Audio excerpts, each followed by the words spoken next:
I say! Messi. Oh, brilliant skill from Lionel Messi. Surging forward with real menace here. Brilliant from Messi. Oh, what a goal that is!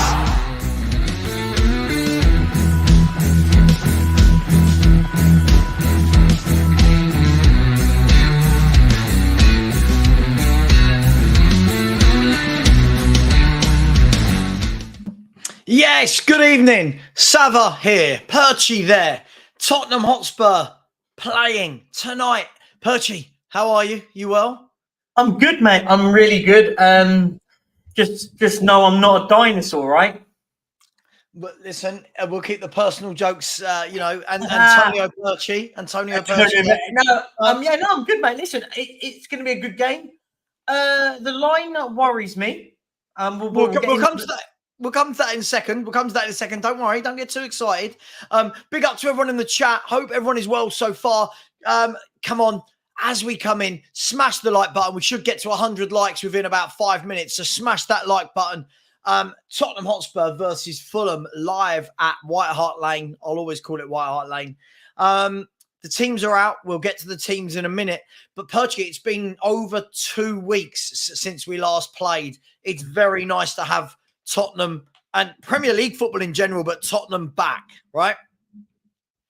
Yeah, no, listen, there's nothing worse than international football.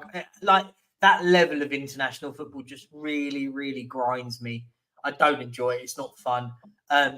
It's good to have Tottenham back, right? Listen, we've been enjoying the football, enjoying it, and it's good to be back. Yeah, absolutely. Perchy, if you would be so kind to bring up the team. I know you've got it ready there. I think everyone knows the team now, but we'll go through it in more detail. It is our normal 11 with one change. So it is Vicario in goal, Pedro Porro right back, Romero and Van der Ven at centre-half with a doggy at left-back. Højbjerg comes in to replace the suspended Ibasuma, and he partners Papa Sarr and James Madison in that midfield three. Kulusevski, Richarlison and Son as our captain and our goal scorer. Our bench tonight is Fraser Forster. Hang on, is that my... Fraser Forster, Emerson Royale, Eric Dyer, Ashley Phillips, Skip, Lo Celso, Brian Hill, Brennan Johnson, and Leo Valise on the bench. Any surprises for you there at all, Perch? Not really. I mean, the changes, if it was me, I would have started Brennan Johnson today. Do you know what? I would have gone Brennan Johnson. It sounds a bit crazy. I'd have gone Brian Hill as well. I'd have gone Brennan Johnson and Brian, a bit of pace out wide, stretch him a bit, but Kulusevski was always going to play, but yeah, I'm not shocked by it. But listen, every time I see Kulusevski play, every single game, I sit back and go, I just need a little bit more, offer something more. But let's see. We'll only find out. We'll go and score a hat-trick now. I said it. Yeah, I mean, look, let's be fair. No matter what we think of players, you're allowed predictions of footballers. But look, it doesn't change the fact that tonight should be a home win. Should be. Now, many a football fan have said this down the years, and many a football fan has been wrong or the wife has just arrived home and the dogs have greeted her like they haven't seen her since 2010 or something. Like, many coupons have been busted on nights like this. I don't think there's going to be tonight. I feel like looking at this game, it should be a Spurs win. I'm going to read out the Fulham team and then get your take on that.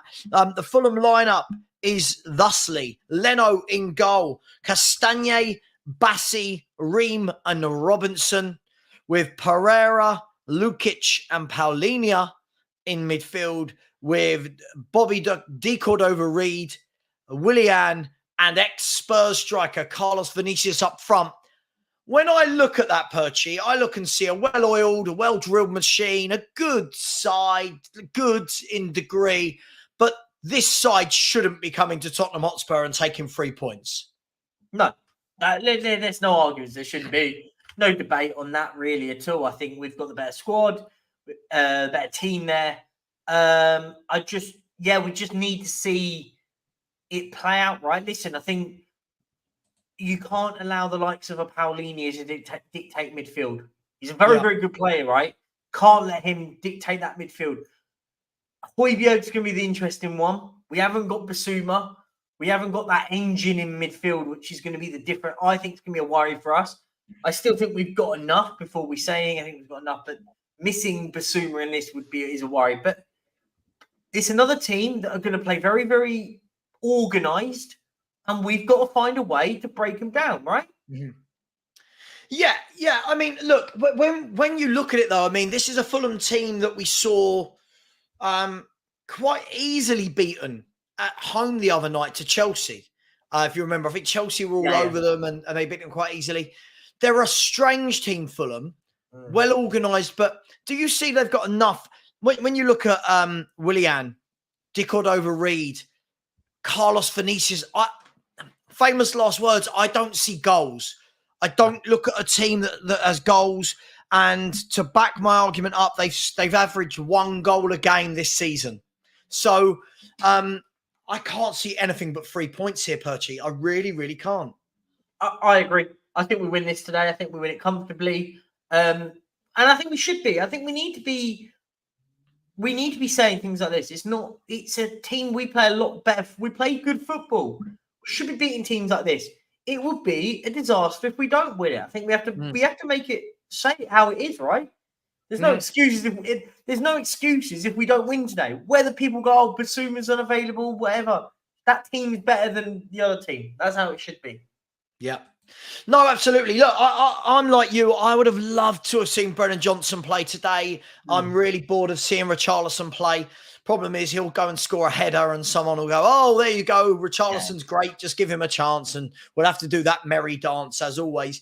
But I would have liked to have seen a Brennan Johnson or a Brian Hill, something different. But looking at that bench, Perchy, we'll look at the bench now. Any surprises there for you? We know that Bentancur's out. We know Basuma was out. Perisic is out. Sessegnon, Solomon. Any surprises for you that there isn't somebody like a Donnelly, Santiago, a Dorrington, or is it too soon in the process for these guys? No, I don't think it is. I think, I would say you would if you've still got two or three injuries still. But we're starting to see players come back from injury. Brian Hill, Lo Celso now, back from injury. I expect these players to be on the bench. Whether or not I agree or disagree that they should be at the football club, right? Oh, God, that went well with then. I don't know. Someone just said, can we get Perchy on the right? And I thought, why not? Sure. I don't know why, but okay. Absolutely fine. Listen, I'll secure my spot here on the right. But I think you can't then play. No disrespect, it doesn't matter how good like Donnelly is and all this lot. We hear about Dorrington. Lo Celso should be on the bench, whether or not I agree or not. Players like that at the moment have to be on the bench because they're the B team or the understudies or the squad, right? They're the squad at the moment, whether we agree or not. So no, I don't. I'm not shocked by it at all. Yeah, absolutely. Look, I look around our 11, and I think these are the sort of games where the Kulus, the Richarlisons, Madison, these players have got to pop up with some goals. These are the games where you've got to be getting goals elsewhere other than Son. I'm not saying Son won't score, but you know what I'm saying. I'm almost hoping that it can kickstart Kulu and Richarlison into life for me. I don't feel that they have come alive. Not that I ever expect Richarlison to, but I do expect Kulu to. A good game for that sort of a prompting for you. Well, the thing is I don't think. Listen, by the way, Kulusevski, I think, by the way, has bundles of talent. I think he's a very, very good player. The problem is when you're a very, very good player, but you do a similar thing every single time, it becomes obvious, it becomes predictable, and people start finding you out. I expect more from him. When people sit there and say, oh, you're negative about him, blah, blah, he does this. No, I want to see my winger chipping in with goals. I mean, what is he scored 1 this season? So he scored against. I think he scored 2. He got a tap in against Bournemouth, and then he got the goal in the last couple of minutes against Sheffield United. Yeah. Yeah. Oh, yeah. So yeah, the Sheffield United. Yeah. So, but listen, I think he's a very good player. By the way, I think he's a very good player. I think, but the Sheffield United one was what I want to see more from him. Instinctive. None of this 3, 4, 5, 6, 7 touches and then plays it back to the right back. That goal when he won it was instinctive. We want to see a little bit more of that, right? Right. No, I think that's a good way of saying it. Somebody was saying this to me yesterday, actually, not somebody from YouTube, and said, Kulu's good at the instinctive things. When he's got time to think, he doesn't have a lot about him. And I was like, yeah, I can go along with that. The dynamic of midfield is the big thing today, right? Obviously, Ibasuma, we all saw the needless red card, but he got it. Højbjerg goes into the midfield, Perchy.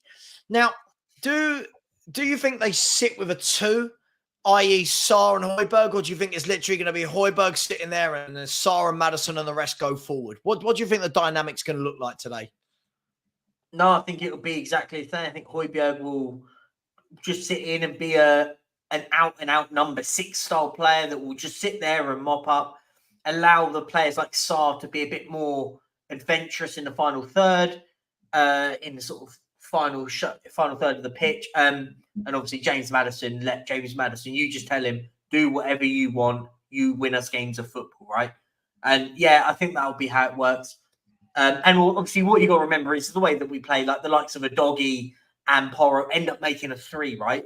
They become a 3 in front of the 2. So that's how I think it will be. That's my opinion anyway. Yeah, no, listen, absolutely. I'm looking forward to seeing the change because as far as I'm aware, Ibasuma started all the games, right? And what he's been excellent at doing is, we know he's got the engine, but he's been brilliant at ball recovery, getting back, winning the ball, and then turning and running. Not just running with the ball, it's actually getting it, breaking the press, and driving forward. Slightly different player to Højbjerg, who hasn't got that engine on him. Every now and then you see a good pass from Højbjerg, but again, I don't think I'd be sitting here. I think I'd be sitting here more worried if it wasn't Fulham. No disrespect. I feel like today has to be 3 points. I feel like that midfield will cope with Fulham's midfield 3. Famous last words. I agree. Listen, he could come out and have a really good game today, and then you go, do you know what? What you've got there is you've got a bit more depth. Player that steps up and does well. I just think you're right. I think he doesn't have the legs that a Basuma has, but maybe they can mold a role that it will work for him in this system where he doesn't have to. What you don't want to do is, listen, he can't play the Basuma role. Let's be honest. The role that Basuma plays, there's no way it will expose him, and it will completely expose him on how he plays if you ask him to do that. So you find a role that fits what we're doing and go, do you know what? We don't want you to press. You sit back, you break the lines, you cut the lines out, and you allow us to counter press on that part and stuff. And listen, let's see how it goes. It will be interesting. Listen, I hope, by the way, I'm not one of these that since I'm not a big fan of him, but I hope he has a good game because we need players like him to have a good game because you can't have to. He's going to be needed again. Let's be honest. Basuma is going to get another yellow card soon, and then he'll be suspended for another game. So, do you know what? I'm not a fan of. Right, listen. If I don't think a player's good, it doesn't mean I want them to play bad. I don't ever go along with that. Yeah. Look, do I rate Richarlison? No. Do I want him to go out there tonight and finally put the ball in the back of the net with his feet? Yeah, of course I do, because it means that Tottenham have done something good. So I don't. That's why one of the things I've never understood is when people say things like, oh, you're in the mud. I don't think anyone's in the mud. We want all the players to do well. But let me get some super chats. They're just notifications, really. Josh Gain, who's been a channel member for a month now, said, big up Savva and Perchy. Good luck for tonight. Big up, Josh. Thank you so much, mate. I think we should be okay, but we'll find out sooner rather than later. And MV, Joker Davis, has also been a channel member for just over a month. Said, going to be a good game. 3-0 Spurs. Look, without any further ado, let's get some predictions from people in the chat. Let me know your scores. So far, I can see we've got Alan Shepherd has said Spurs are going to win 3-1. Get your scores in. I'll read them out. Actually, I'll read them out in a minute. Because I realised I'd asked that question and then gone to the comments without giving anyone a chance. Dyer on the bench make me want to vomit. Yeah, I'd rather see some youngsters, but clearly Postecoglou doesn't feel that way. A Lo Celso masterclass today at 6 if he comes on. The wife is always on the right. Very funny, Rodney. Stefan has said, for some reason I can see Hill coming on and having an impact. Yeah, it'd be good to see what he does. It'd be good to see what he does. Aaron J said Kulu has the most key passes out of any player that doesn't take set pieces. That's cool. I just wish he was a winger that could beat his man and had some skill and pace. That's all. Yeah, he's been brilliant. Yeah, I said all day long. I'd love to play against him if I was a fullback. I would love it. Here's the fan club carried on. Kulu is the hardest working player on the team. Brilliant. Don't care. They should all work hard. Steph, all right, Jesus, is this the Kulusevski loving that's going on now? Is it? Where Angus is back. Yeah, Angus is back. He's crawled out from under his rock after being dreadfully wrong again about Arsenal. He really does think they're a little bit better than they are. Potato Stew said Højbjerg is not going to bring the same as Biss, but does spread the ball well. Yeah, I expect him to get on the ball. I expect us to have the ball tonight. So I think we'll be absolutely fine. Morton Barley, big up Gary, has said Basuma will be only one yellow away from another ban when he does come back. Yeah, that's the nature of how he plays. Big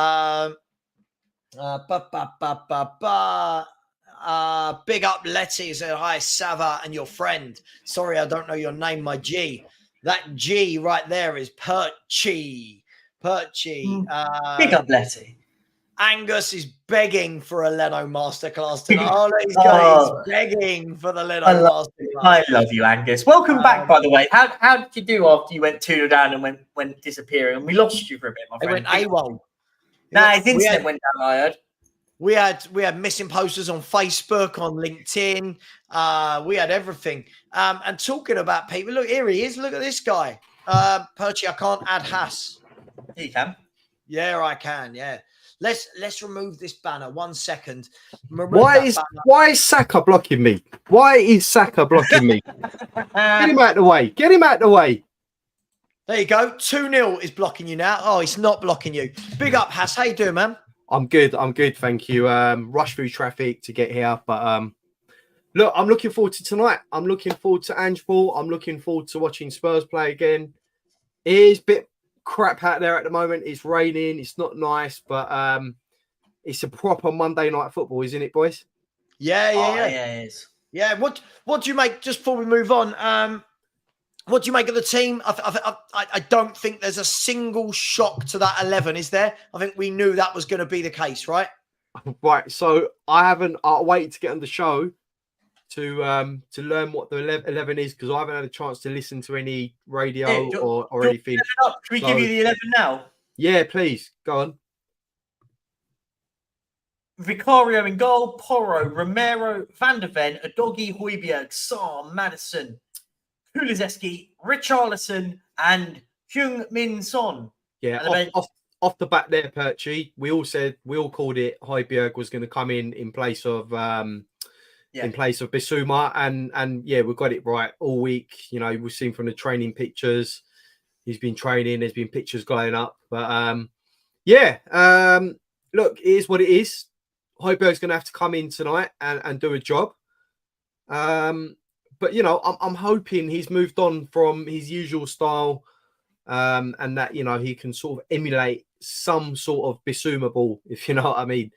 But yeah, I think he's adequate enough for us. The remainder of the team I'm happy with, apart from maybe Richarlison, but that was to be expected. And can I just see the substitutes again, please, Perchy? Yep.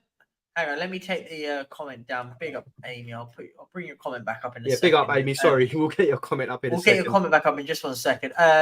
So the bench is Fraser Forster, Emerson Royale, Eric Dyer, Ashley Phillips, Oliver Skip, Giovanni Lo Celso, Brian Hill, Brennan Johnson, and Aleo Veliz. Yeah, the one that sticks out for me, Brennan Johnson, seems like he's back. So I'm hoping he might get some minutes under his belt. That's provided maybe Richarlison has a stormer of a game tonight, but let's not hedge our bets on that. But if he's having a bit of a stinker, why not? Why not bring on Brennan Johnson at some point?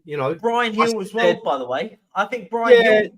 I want to see a bit more of him, see how he gets on. I think you offer a little bit more than what we've got. Like I think that's the key bit, right? I think we need to get some.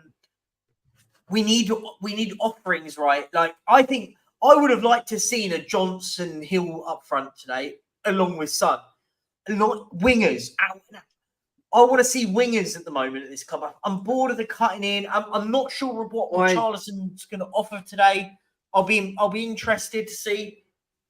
I do as well. And this is the thing. I want to see proper wing play. I want to see wingers taking on their man. I want to see wingers, bombing down the line, getting a cross in, beating their man. But the problem is, Perchy, Kulusevski's been doing this for the whole season so far. And if there was going to be a change, I think Ange would have done it by now. So for me, it all looks like Ange is happy with what he's doing at the moment. If he's, doing the same things tonight, that tells me, look, Ange hasn't got a problem with it. That's not to say I haven't got a problem with it, because I'm not one of those that are like, if Ange is saying this, then it must be all right. For me, I would still want him to do something different in game to change it up a bit, because it's far too predictable. But having said that, who knows? Look, Brennan Johnson's on the bench. He might have plans, to try out something different going forward. But yeah, Fulham will full well know what Kulu's all about and what to do with him and how to sort of play him. But for me, again, this is going to be all eyes on Richarlison again, because he's the one that has to provide the goals. I know a lot of people are going to say Sonny's, playing down the middle. He's the one who's providing the goals now. But for me, Richarlison's the one with a £60 million price tag. He's the one that come in to do that job. And, some point he has to start hitting the back of the net. He has to, right? I mean, if he's persisting with Richarlison, that has to be his aim. I mean, if you're putting Richarlison in the team, what is the purpose of putting him in the team at the moment? What do you want? Play him into form? I don't know. Right. I don't know. Do you want, but in terms of what you want him to provide for the team, do you want him to provide assists? Do you want him to just be a part of the wider picture? Do you want him to provide goals? Because for me, it has to be goals. It has to be goals. But for 60 million, I'm not buying someone just to see. I'm at the point now with him. It's not even about goals now. I want him to just be involved.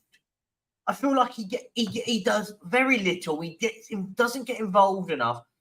I wouldn't care, by the way, if he doesn't score many goals, but his link-up play is the reason why Son goes and gets a hat-trick today, or Kulusevski goes and gets a brace. His involvement, he knocked it down, and we get a tap in at the back post. It doesn't matter what it is, right? Like, I think that's the key bit for me. Yeah, And this is not me being disrespectful. It genuinely isn't me being disrespectful. It feels like sometimes with him on the pitch, we're playing with 10 men. Because I feel like he doesn't really do it. His touch isn't great. He slows it up. And I agree. By the way, and as me and Savva said at the top of the show, I want to be wrong with him. I want him to go and score because it benefits me as a fan. So when everyone goes, oh, you're just a hater, oh, you're just so negative. No, I want to be wrong, but I have to judge it on what I see, right? And what I see at the moment with a Richarlison is a player that is not very good. Yeah. Not very good, right? I agree. And it is frustrating every week. And we want to be wrong, but we're just not every week. We're just not. No. We say it every week. We're like, prove us wrong, Richarlison. Prove us wrong. Yeah. And every week, it's the same thing. Yes, granted, that game, we all know, he knocked it down for Kulu. He got the first goal, knocked it down for Kulu. Great. Now, go out next game and do it again. Go out and get a goal. Go out and get a brace next time. Go out and be involved in the game. But for me, it's more deeper than that. It's deeper. For me, his control isn't accurate half of the time. The ball comes into him. He couldn't trap a sack of potatoes, let alone a ball sometimes. But we can't, as Tottenham Hotspur Football Club, we can't afford to carry someone that's only going to do it in 1 in 10 games. 1 in 10 games. Like, it's just not feasible. That's pretty much us playing 10 men. Yeah. 9 out of 10 times. But that's the point, right? Listen, as I said, he doesn't do much. So when people sit there and go, oh, but this, that, and the other, well, no. But like, as I said, if he doesn't score loads of goals, then I want him to be involved in play. Yeah, you need to do something, right? Yeah, you need to be a problem at least. And that's what he was. He was like that. He was that at Everton, right? If he wasn't scoring goals, he was a problem for the opposition. He was getting in faces. He was getting stuck in. He was winning little fouls here and there. He was busy for Everton. But he doesn't even seem to have that at the moment. It doesn't even seem to have that about him at the moment. And I think in many ways, being the regular starter for the Brazil team as well, I don't know, maybe that's put a bit of, I am the big I am now, and maybe that's affected his game. Who knows? We just don't know. But it's kind of strange that someone with the form that he's in at the moment is getting picked to play in the Brazilian national team. That's not to say Brazil's any good these days, but it is one of the most coveted positions in world football, right? Being the number 9 of Brazil. For me, it doesn't tick none of those boxes at the moment. He never has. Maybe as a substitute. But look, like I said, let's bring it full circle, right? He needs to start performing. For me, like you said, every week we're like, prove us wrong. He doesn't. Tonight I'm looking at what Fulham's got. They've got Vinicius up top, right? I'm looking at Vinicius and I'm thinking, do you know what? He could probably do a job for us. That's boring, isn't it? You laugh all you want. Honestly, No. I'm not laughing at you. I would rather have Vinicius up top with Son and Kulu either end, right? Getting the ball into him, because I can guarantee you he'll get more goals than Richarlison. Guarantee you. Whether it's a tap in or heading it in, his hold up play is good. He's big, he's strong, he's powerful. Surely we'd have saved ourselves a lot more money if we brought him in rather than Richarlison, right?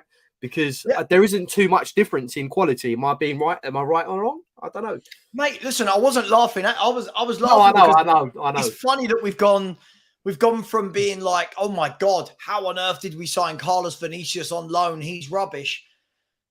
To paying 60 million for someone that's no better. Like, the funny thing with Richarlison is, as I said, I reckon he'll score tonight.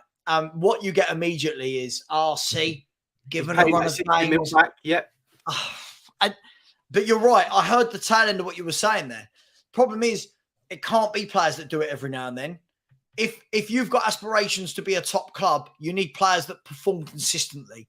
I don't mean that they've got to score every game. Even Sonny doesn't score every game. Sonny's only scored three of the 8 games. Do you still affect the game? That's what I'm asking.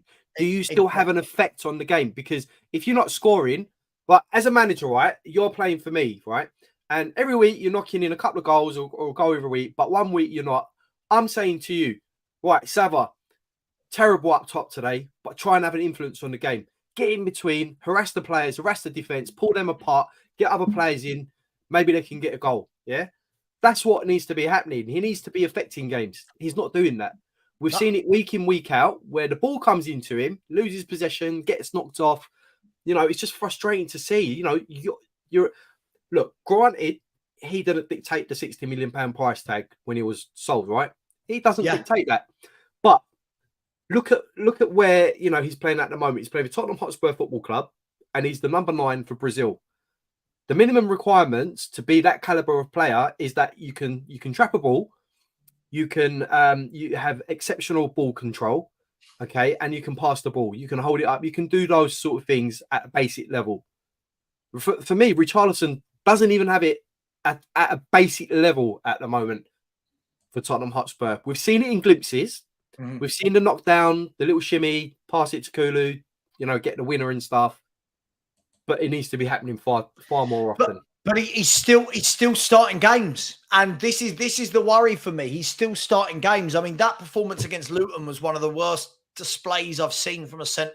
Let's be fair; it doesn't matter whether he's playing from the left or not. He was in the box whenever he got the ball, and he looked terrible. But listen, it is what it is, and it's about time. I think tonight is something like his 47th game for Spurs. Someone in the chat will tell me. Unbelievable. And he's not scored with his feet. He's not That's scored a goal with his feet. That is crazy, isn't it? I always think when you get players like this, I always think this. And by the way, big up to everyone. Sorry, I was saying, how you doing? I'm doing well. Hope everyone is doing well. Before we carry on, smash the like button. Come on, people. There's nearly 400 of you in here. Only 108 likes. We should be on 250 likes. And we are only 14 away from 11,600. So please smash the subscribe button. It is I've put it in the chat right now. It is pinned to the chat. And just so you know, so far, did we run a poll for today? We did. Where's the poll gone? Where's the poll gone? Sorry, 1 second. Live chat. Where's the I'll find that in a minute. I don't know what's happening there. Smash that like button. We don't put any taxes on our poll. It's free. Come on. Exactly. So smash that like button. Please subscribe and stay with us, and hopefully we'll get 3 points tonight. Yeah, I think the key thing for me with this, just to round off the Richarlison conversation, is this is the sort of player that we get fans that will back him, and I get it. Some fans just want to back everyone. I've never been that way. I'll back you when you first join. If I then see you crap for that long, I'll just switch off from you and I don't care anymore. If Richarlison was doing this for Chelsea, if he was doing this for Liverpool, Arsenal, United, I think then we'd have a true reflection on what people actually think about Richarlison. Do you know what I mean? Yeah. I mean, look, if I was to give you an example, right? You got Jesus over there, that lot down the road, right? When he's not scoring, he's been a menace. When he's not scoring, he's running the ball down the line. He's winning penalties. He's doing everything, he can to have an effect on the game. And when he scores, he scores. Okay?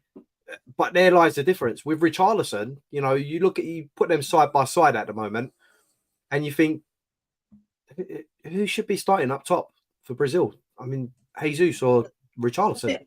It's mad. I mean, I don't get what people see when they look at it. I mean, are they seeing something different that we don't see every week? I don't know. Maybe the scouts and people that come down to watch him see something very different to what we see. Maybe it brings something to the team that we don't actually spot. I don't know, but he's not Brazilian. He's from Coventry, according to Steve D. He's from Coventry. Really? Just quickly, just a girl who loves Spurs said 2-0 to Spurs. Sonny and Romero to score. Gareth Bale hands, Coys, Gareth Bale hands. I say Gareth Bale, it could be anyone. Big up Kate, big up Jim as well. You can't big up one without the other. Can I just say big up Angus as well, saying that they wanted Richarlison as well. Swings and roundabouts, my friend, because we wanted David Raya and we got Vicario, so swings and roundabouts. Absolutely. Big up Jason Mills, who said, I want to see Brian play under Ange tonight. I'm guessing we will see him at some point. This is how badly I think we've bought in recent years, is that I'm actually looking forward to watching Brian Hill play. Yeah, that makes sense. Listen, I've gone on record a number of times, Has, and said I wasn't enamored with any of our forward four signings in the summer. Everyone said amazing window. Kulu, Brennan Johnson, Valise, and Solomon. They're okay. Yeah. None of them have set the world alight. I don't see most of them as better than Brian Hill. So I'm actually looking forward to seeing what he can do, lads. Yeah, 100%. I mean, look, he's, he came in, dubbed the Spanish Messi, apparently, this new kid coming in that's going to take over. But we've just not seen it. We've seen it in glimpses. We all know what the issue was with Brian Hill. He needed to strengthen up and man up a little bit on the pitch. He's really paper thin. But look, Andrew's coming. He's given everyone a chance, right? He gave everyone a chance for the Fulham game, much to our detriment. But Brian Hill is one of the players that has yet to come in and have that sort of audition for Ange. So yeah, I think me alongside you, probably everyone else would like to see what he can do under Ange. And if he's not that player, he's not that player. We move on. So, but I certainly think he has a certain skill set that might be beneficial for the way Ange wants to play. And for me, I always said I would like to see Brian Hill operate more in the middle rather than on the wing. I don't know. He's just that small type of diminutive kind of player that's quick with his feet. He can draw a foul, and it could turn out to be a good sort of cover for James Madison. God forbid if anything happens to him. James Madison is irreplaceable in the team at the moment, but at least we would have some sort of cover there if something was to happen. So yeah, I'm really looking forward to seeing if he does come on tonight. Archie, what's your thoughts on Brian Hill? I wouldn't play him down the middle. I think I just don't see where he's not. I wouldn't say he's technically good enough to play as a 10, but I think him out wide, I like to see him. I'll be interested to see what he can do, right? Listen, I think it's we're very easy to sort of pick and choose on what we thought about this guy. He came in under, I can't remember actually. Who did he come under? Was it under he would have come in under Nuno. Under Nuno. Came in under Nuno. Then teaching special. Yeah, but then the manager goes, and then you've got him under Conte, then who didn't fancy him, and it's like it's just a shuffle, right? Listen, I think this is the manager will give him an opportunity. We know he will, and we'll see how he gets on. And it will be, is he good enough, right? Listen, you give him 15, 20 minutes at the end of this game, maybe longer, depending on how we're getting on, to see what we can do, right? And I think that's the key bit for me. I want to see him be a proper winger. I want to see what this guy take on a fullback? That's what I want to see, right? Yeah, no, absolutely. The rest of the bench, when we're looking today, Ashley Phillips is back. It looks like Ben Davies must have a knock. He's not on the bench today. So Dyer and Ashley Phillips are on the bench. It goes back to that age-old question, Has. Should Romero or Van der Ven pick up an injury in today's game, which one of the two does he bring on? Because I'll be honest, if he picked Dyer over Phillips to come on, I would start to lose a little bit of faith, if I'm honest. I wouldn't say I'd start to lose faith just yet because you know what I mean. Yeah. But it's one of those situations where it's a nightmare scenario, right? You lose one of those two. I mean, we lived through that scenario the first game of the season when Sanchez had to come on. So, and that was arguably worse because it was Van der Ven's first game, and we was all there thinking, Jesus Christ, this guy's just come in. His regular choice centre back pairing has gone off injured, and he's having to play alongside Sanchez. But I think for me, I've seen enough of Dyer to think he's got more than a mistake in him to affect the game in a negative way. For me, if we're going to bring someone on, you might as well just bring on Phillips, right? Because what have you got to lose?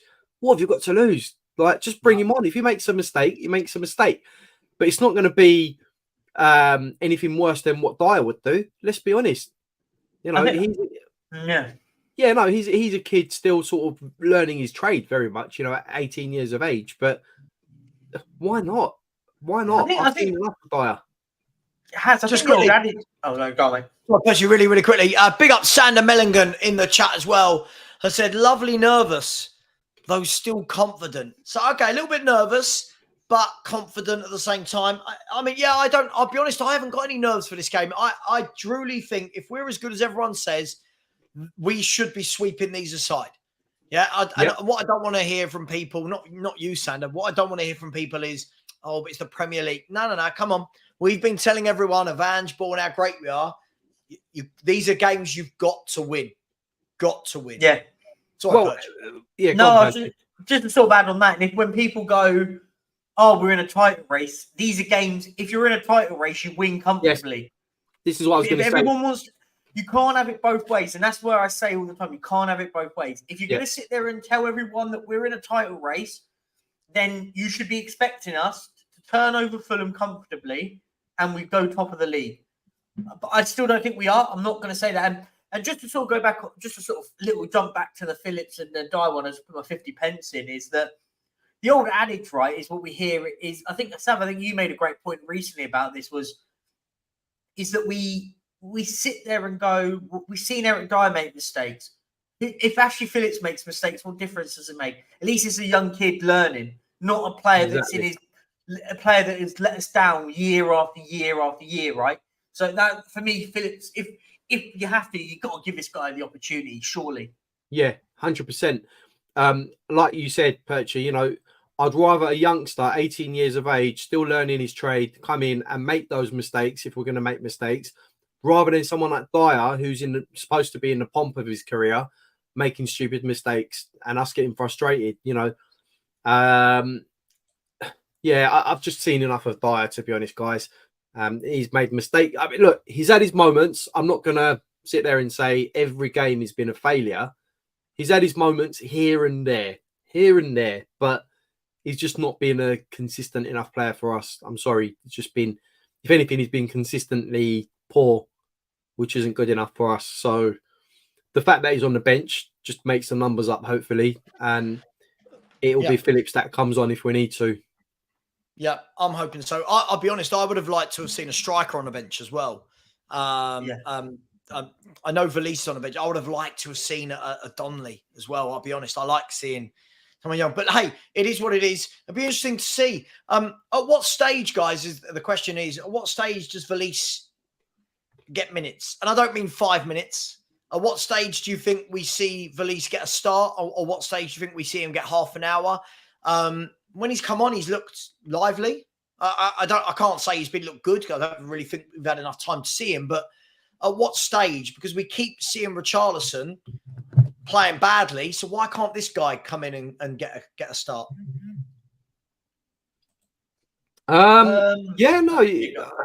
Sorry. Look, he's got just as much chance as anyone else to come on and probably make that spot his. But I just think it's too early at the moment. I think the dilemma for Ange is that if he was to bring Valise in over Richarlison, you risk sort of completely, devoiding even him of any sort of confidence that he has. I think it's a bit of a balancing act for Ange at the moment. Had we have gone out and got someone able enough to sort of, replace him, it'll be a different scenario. But it's always a difficult and tricky situation when you've got someone who's 18, 19 years of age and you decide to stick them ahead of the £60 million Brazil number 9. Yeah. And that's the problem that he's got. I wouldn't have a problem with it. I would take the chance, but that's me. I'm not a football manager. I only see what I see from the pitch side or from the TV. So, what do you think, Perchi? Yeah, listen, I'd like to see that, but listen, I think it is what it is, right? I think I said it earlier about the team and the bench and stuff with it and stuff, and I sort of sat back and went earlier and just thought, these are the players coming back from injury, right? They're going to have to play. Mm-hmm. Let's get some predictions in. By the way, when Savva's being somewhat positive, listen, I'm positive when there's reasons to be positive. I'm not positive for positive sake. Do I think we should win tonight? Absolutely. Absolutely, we should win tonight. And I'm going to call it right now. We should win tonight. If we don't win, for me, there's none of this, overreacting because we lost our first. No, these are the games you win. You're at home to a team that have got Willian, Cordova-Reid and Vinicius as a front three. So for me, I think we should win. I'm going to go with a 3-0 Spurs win. Please don't let me down, Spurs. Haas, what are you going with? Yeah, we're playing at home. We are the team playing at home. We're the team with confidence at the moment. We're playing with that sort of swagger. I actually put down 3-1 a couple of days ago, so I'm going to stick with 3-1 as well, funny enough. 3-0, 3-1, Perchy. Well, I was gonna go 3-0, and without people going, "Oh, you just got to copy Savva," I'm gonna go, with 4-0 because I think we'll be comfortable today. Yeah, Always copying Savva, that lad, and he has. Always copying Savva. No, I think it's going to be comfortable. I think I think it'll be very, very comfortable today. I don't see them scoring. And listen, if we score an early goal, I think it could be one of those anything could happen moments, right? If we score early. But the problem, the only issue with a game like this, the longer it's 0-0, I start to worry. Mm-hmm. It would very much give me Sheffield United vibes. The longer it's 0-0. Do either of you though see enough in this foot? Like, I probably commentators curse here, so to speak, but I genuinely don't look at that Fulham team and think that they can have sustained periods of pressure and really trouble us. Maybe I'm being a bit overzealous, but we watched them against Chelsea, didn't we, a couple of weeks ago? And I thought they were got at so easily on a small little pitch. What will we do to them on a bigger pitch? Yeah, they were lackluster against Chelsea. Let's be honest. I know it was a derby. I know it's a West London derby. There's always a bit of pressure on derbies. But having said that, they just weren't up for it. They weren't at the races. The star players, Willian, etc., they just were well below it. So, look, sometimes teams, 1 week they turn up, 1 week they don't. It happens in football, but for me, they haven't shown the consistency of last season. Last season, they had a bit more about them where, week in, week out, they were putting in performances. And, when they lost, it was like, they lost, but they played really well. And they're going to be a problem for teams. But I've not seen enough of them this season, apart from the game that we had, coincidentally, where Palhinha probably was playing to get a move away from the club, absolutely put on a clinic against a very much changed team. Yeah. But make no mistake, this is going to be a very different team to the one that Fulham played in the League Cup. So they have to expect that this team's going to come out and they're going to, really put it to them tonight. And, so, I mean, this is a Fulham team that are, they are minus Mitrovic. And yeah, as much as we can say one player shouldn't make that much difference, when it's your top goal scorer and you're a team that don't score many goals, that's the difference. Having said that, a win for Fulham does take them 1 point behind Man United at this stage of the season, only 2 points behind Newcastle. That's not hard though, Savva. No, well, look, Newcastle are flying at the moment. Guys, there's 6 minutes till kickoff. Win tonight, we go 2 points clear. Then we're playing before everyone else. We are playing on Friday night, and you beat Palace, and it could be 5. So listen. I don't want to disrespect anyone, but if I said to you, right, Spurs have got Palace and Fulham in the space of 5 days to go 5 points clear for the overnight, you would bite my hand off at those 2 fixtures, wouldn't you? Here's what I would think, right? If you said this to me last season, I would say, yeah, it's going to be a bottle job, because we all know when Tottenham get to this stage to go how many points clear, and we're like, oh, it's only these two teams. Oh, it's only this team. We just failed to make the grade, right? This season, you could say it with a little bit more confidence that we can sort of get the job done, if you know what I mean. Yeah. But there is still that sort of thing in the back of your mind, in the back of your head, thinking, right, this is Tottenham. We could really F this up. Moment. And if you're not thinking that, you're not a genuine Tottenham fan. Every Tottenham fan, I guarantee you, are thinking the same thing. 100%. Has a good point though, because this next 5 days is so important. It's easy to say that about anything, but this is how Tottenham fans can flip as a coin. Spurs win both and you go 5 points top of the table for when the next person plays. You go, here you go, Spurs the real deal. Spurs lose both games and everyone goes, here we go, Tottenham are back. So it's Spursy. Spurs have lost 2 back-to-back games, and in the space of a click of a finger, all changes. So this is for me where when everyone wants to talk about title challenges and all that lot, teams that are in title races, when they know they're playing back to back before anyone else, go and win them. They go and win them, and then they put themselves 5 points at the top. That for me is where this is where it's decided. Go and win them. There's no excuses. Should be beating Fulham at home, and you should be beating Crystal Palace away.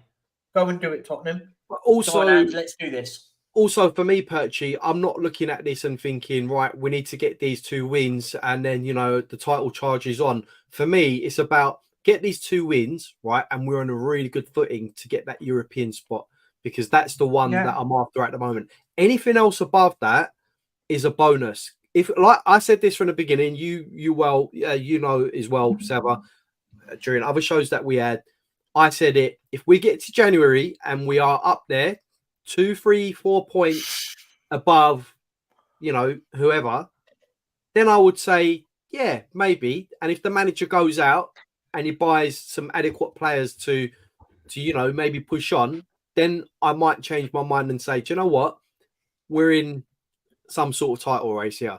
But for me, the aim has to be European. Get this club back where it belongs, and that is Champions League. Yeah. Just so everyone knows, I'll go through the Fulham team first, as the teams are now out. It is Bernd Leno in goal, right back Castagne, Tim Ream and Bassett at centre half with Anthony Robinson at left back, a midfield three of Sasa Lukic, Yao Polinia, and oh god, that just flipped off really quickly. Bobby Cordova-Reid, Carlos Vinicius, and Willian. Pereira was the third midfielder. And the benches, Rodak, Reed, Jimenez, Wilson, Kearney, Balotore, Munez, Iwobi. And Tottenham Hotspur are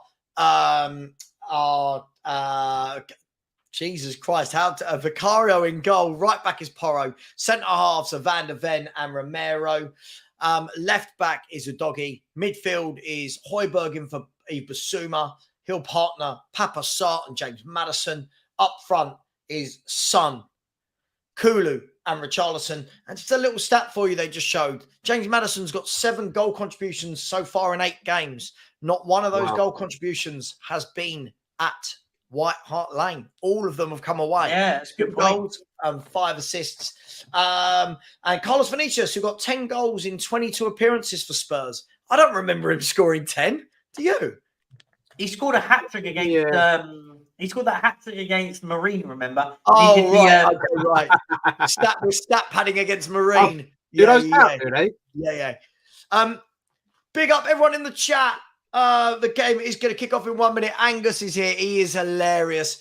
Apparently Arteta's better than Ange, even though Arteta's done nothing in his managerial career apart from won an FA Cup with somebody else's team.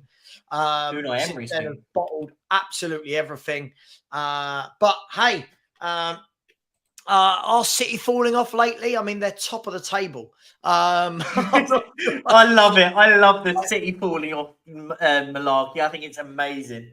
I do find it funny. Yeah, listen, I don't care. We could be 15 points clear in January. I'll still put my money on Man City winning this league title. We could be 15 points clear in March, and I'd still put money on Man City winning. I have to say, guys, the gaffer looks absolutely quality tonight. The way he's dressed, he looks the part. Just quickly, big up everybody in the chat. Smash the like button before the game starts. We are on 181. We should be on 200, and we are only 7 subscribers away now from 11,600. So please smash that subscribe button. If you are popping off to watch the game, come back at half time. Then at 10 o'clock, we've got a fan call-in show for everyone to have their say on the game. So we're going to be right the way through. We started at 7. We'll probably be right the way through to about 11, 11:30 at night. So please do not go anywhere. Yeah, GKD, absolutely. Yeah, listen, I've seen too many people writing off the best team in Europe far too easily. But that's football fans for you. And this game is about to kick off. The Spurs players are just having a little huddle. The Fulham team will kick off. I'm interested to see how tonight goes. I'm still thinking we should win if we've got anything about us. But Guys, Fulham are about to kick us off. I'm just going to make sure I get the timer right. 1 second. Lukic is going to kick off. And they've taken they've gone down on their knee. And now they're back up. And we're off. We are off. There we go. Potato Stew, she's just going to have some quick loving with Jim, and then I think she's going to join. An early shot there from Bobby De Cordova-Reid that went about 15 or 20 yards wide. Yeah, guys, this shouldn't just be a game we win. We should dominate this, right? In terms of possession and shots and everything, right? 100%. No excuses. No excuses at all. I just saw a stat as well that the most clearances by a Tottenham player this season is Mickey van der Ven. Mickey van der Ven with the most clearances. It's all very slow at the moment. Tottenham playing it across the back. Van der Ven puts it out wide to Richarlison. He knocks it forward and the ball's given away. And here goes Fulham with their first little foray and cut out by Van der Ven, and Tottenham can bring it out again.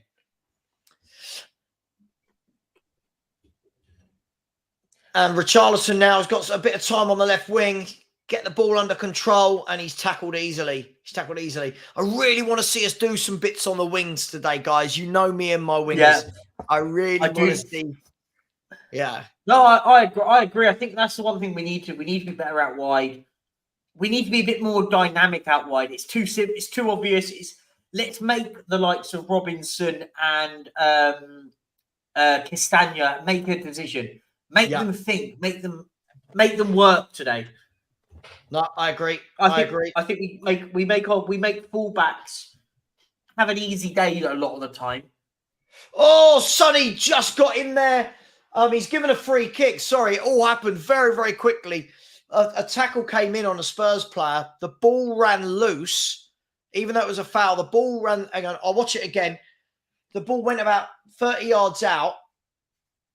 James Madison was clattered into, but the ball still found Sonny, who couldn't dink it over the keeper. To be fair, that's a bad miss. Well, keeper stuck his left arm out and got a... Nah, it's good. That's good goalkeeping for me. You've got to go with your left foot there, guys. Sorry, he just trailed it. I think that's the difference between a Harry Kane. Kane right there, that's 1-0. Yeah. But the ball was played back, and it's a free kick to Tottenham 2.5 minutes into the game. So a good start here. There's motion at my front door, and it's next door neighbour's cat. That cat is constantly setting off my sensors. So James Madison and Pedro Porro over this. Looks like James Madison's going to have a crack.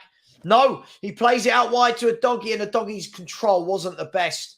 A typical training ground routine, but didn't quite come off there, guys. Yeah. Yeah, it wasn't great. Yeah, I can see the pattern of this game forming already. I can see... Oh, and another foul on James Madison by De Cordova-Reid. The referee, is he getting his card out, or is he just telling him to calm down a little bit?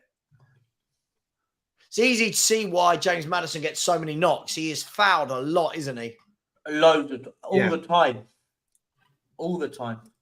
I think this is looking like the game plan here from what I can see. I know it's a bit early on, but Fulham probably try and do a smash and grab. Because it's going to be us setting a tempo, having most of the ball, getting shots away. Yeah. Yeah, you can see what they're doing already. They're trying to cut the spaces out here, letting us have all the football. But listen, this is what I'm not saying now it's 4 minutes into the game, but this is in general what we've got to learn to break down, right? This is what teams do against clubs that play expressive football. So for all those years when people say, oh, City are boring and Barcelona are boring, this is what teams do to them every week. And City find ways to break them down normally. 9 times out of 10. Here goes a doggy, driving through central midfield. Played it out wide to Richarlison. Can he get a crossover? He's pulled it back onto his right. He's crossed it into nobody. and Tim Ream headed that away. Madison heads it back in. Sonny would have been offside.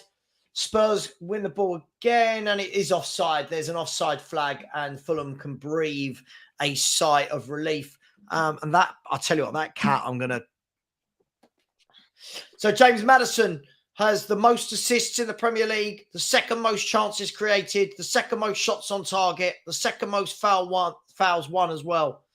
So not a bad start from James Madison in the Premier League for Tottenham Hotspur. No, not at all. Not at all. Who's the first at the moment? First? Yeah.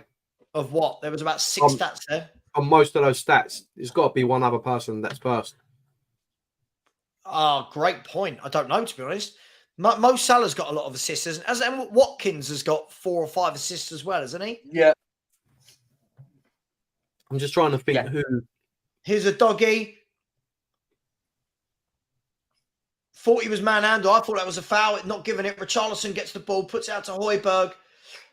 Højbjerg puts it back into Mickey van der Ven. Everyone is in the final third of the Fulham half. The doggy now cuts inside to James Madison. He skips past his man. It's another free kick. Paulinho has fouled Madison. He's got to be one of the most foul players in the country. 100%. Just James Madison, quick footwork, tried to get it away, and Paulinho just left the leg dangling. And Ryan Griffiths has said that Neto has 6 assists. Oh, yes, it is Neto. It is Neto.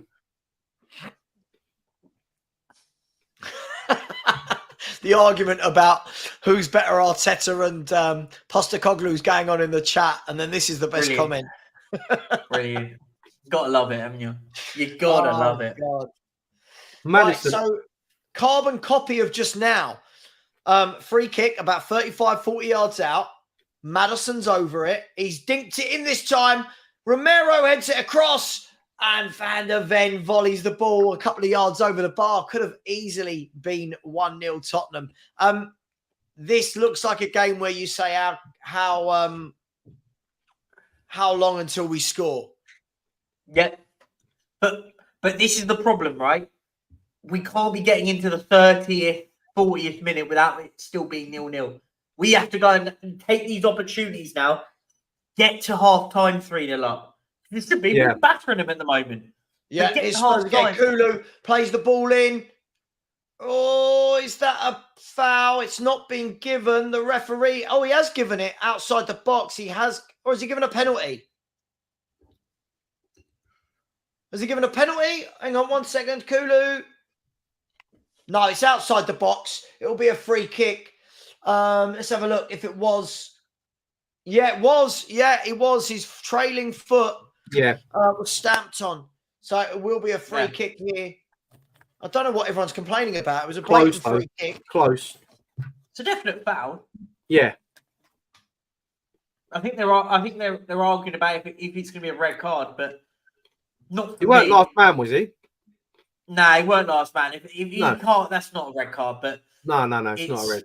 It's a booking. It's a booking, but it's edge of the box. Nice little area. Definitely not a penalty. I'll tell you what. This is now the 3rd or 4th free kick we've had from just outside the box in the first 8.5 minutes of football. But you got Kulu. Probably would favour him on his left foot. James Madison's over there as well, who's normally the orchestrator of such things. And only 2 players in the box, 3 players in the box at the moment. So let's see what Spurs are going to conjure up here. Surely it's a matter of time before this first goal goes in. Got to make it count. So it's going to be Kulu. Madison knocks it back, and then Kulu fires the ball low and disappointingly straight. We're not making these count. We're not making these free kicks count. There's. I'll tell you what. I almost feel sorry for Fulham. They need another football thrown onto the pitch. They need another player on the pitch, I think. Yeah. 13 against 11 or 12. Great ball swept out wide to Kulu. Kulu passes it inside. Porro pulls it back. Kulu can now run. It looks like is it offside? The refs put the assistant referee. It's an offside. It's an offside here. Lovely swept ball out to Kulu. Yeah. Kulu played it back in James Madison, who played it, sorry, to Porro. Porro played it back to him, but he was then offside. 46% of the action has been in their half in the final third, 43 in the middle third, and 11% in the Spurs third. I can't remember that 11%, if I'm brutally honest, but I think it must have been at the beginning of the game. must have been. From kickoff, yeah. But Fulham will be happy. They've survived. 10 minutes in, 0-0. Spurs Guys, look up. we've been in this scenario before. Absolutely battered teams in the first half, not taking chances.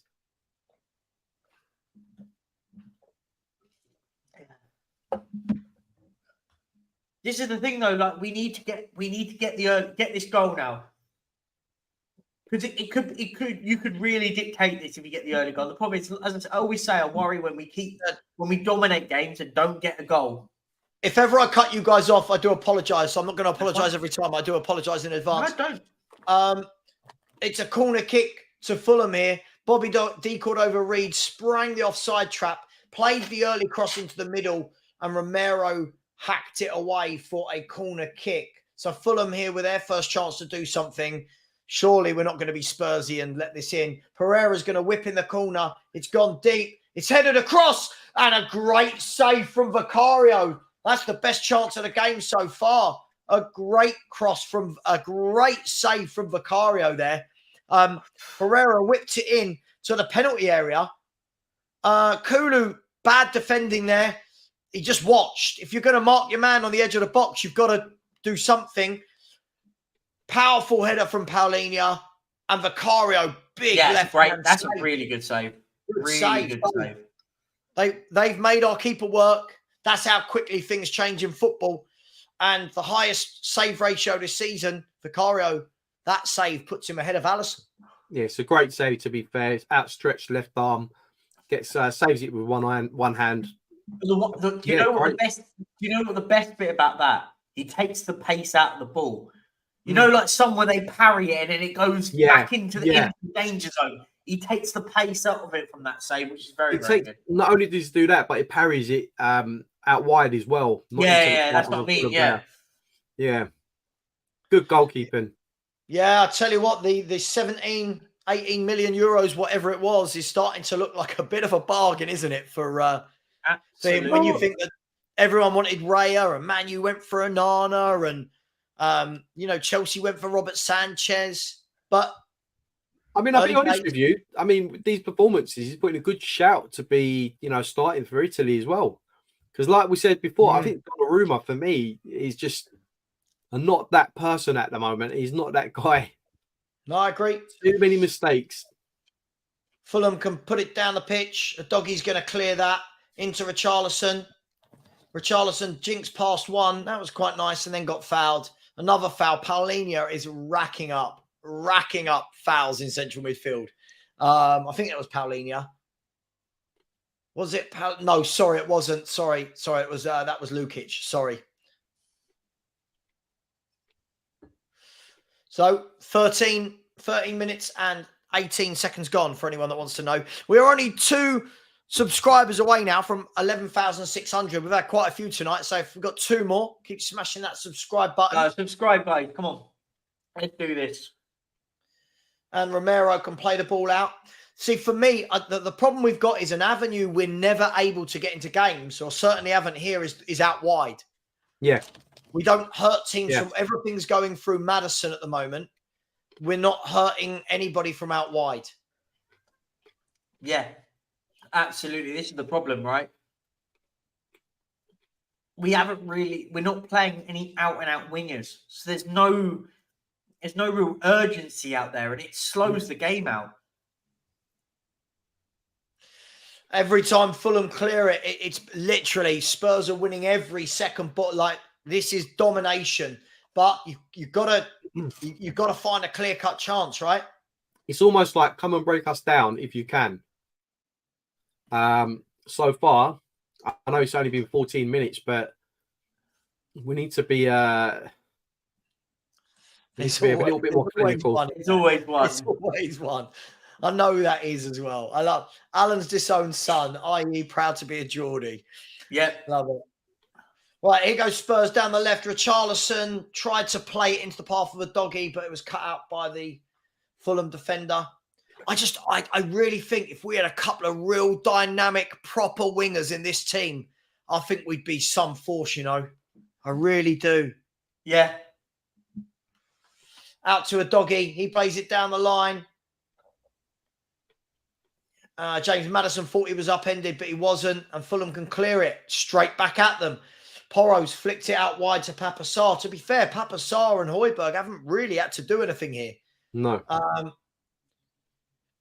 Now Fulham can break, can they? No, they tried to break and passed it out of play for a throw-in.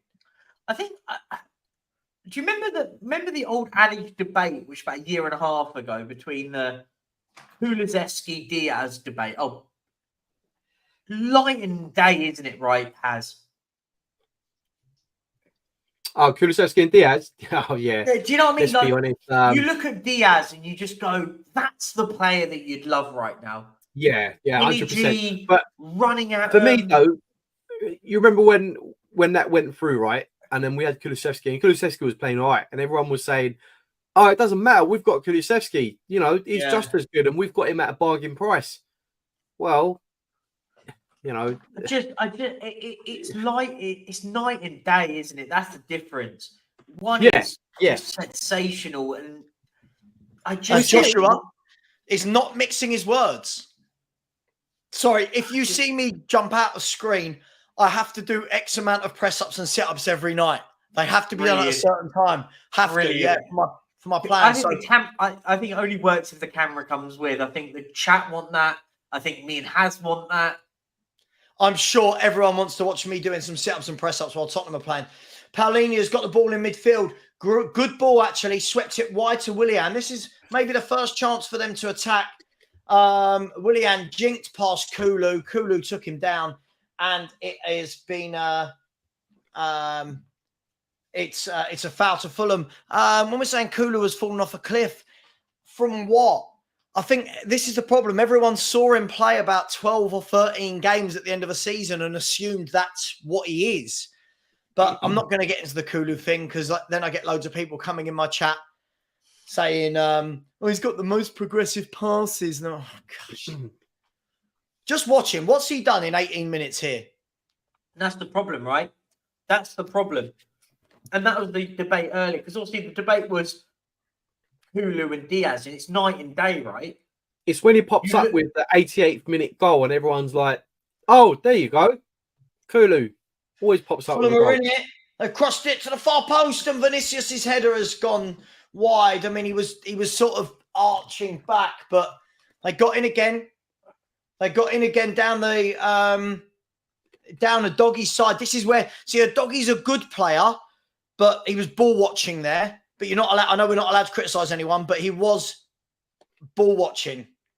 Yeah. And they got in behind him. So, look, Fulham, got to be careful here. Whilst I don't think we're going to lose this game, got to be careful. Madison plays it down the line. Here's Richarlison. He swings his foot into it, but he hits the first man and it's deflected into Fulham, and Fulham can bring the ball away. Sonny wins the ball back, high up the pitch though, and Robinson gets his foot into it. Here's Willian. Fulham are now on the break. Willian has played it down the line to Vinicius. You're not beating Mickey van der Ven, my friend, in a foot race. Mickey van der Ven straight across, and he's gone out for a throw. That's why when we were having the conversation last night about which one would you rather lose, I would rather lose Romero all day because Van der Ven does that. His energy is second to none. It's something else. I think. Thank you, by the way. Thank you. We have hit 11.6. So keep subscribing. Let's get to that 11.7. Here is Fulham again. Fulham just the pattern's the same, guys. First 10 to 12 minutes of domination.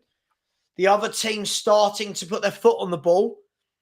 And now Fulham are enjoying a little bit of possession. A wonderful pass, whoever that was. What a pass out to Willian. Willian's going to run at Pedro Porro here. He's cut in. He's jinked past him. He's jinked past Kulu. He's laid it all the way back. Yeah. From a Fulham point of view, you'd be disappointed because, hang on, they're in again here. And Romero puts it out for a corner kick. Fulham are starting, guys, to wind up that engine.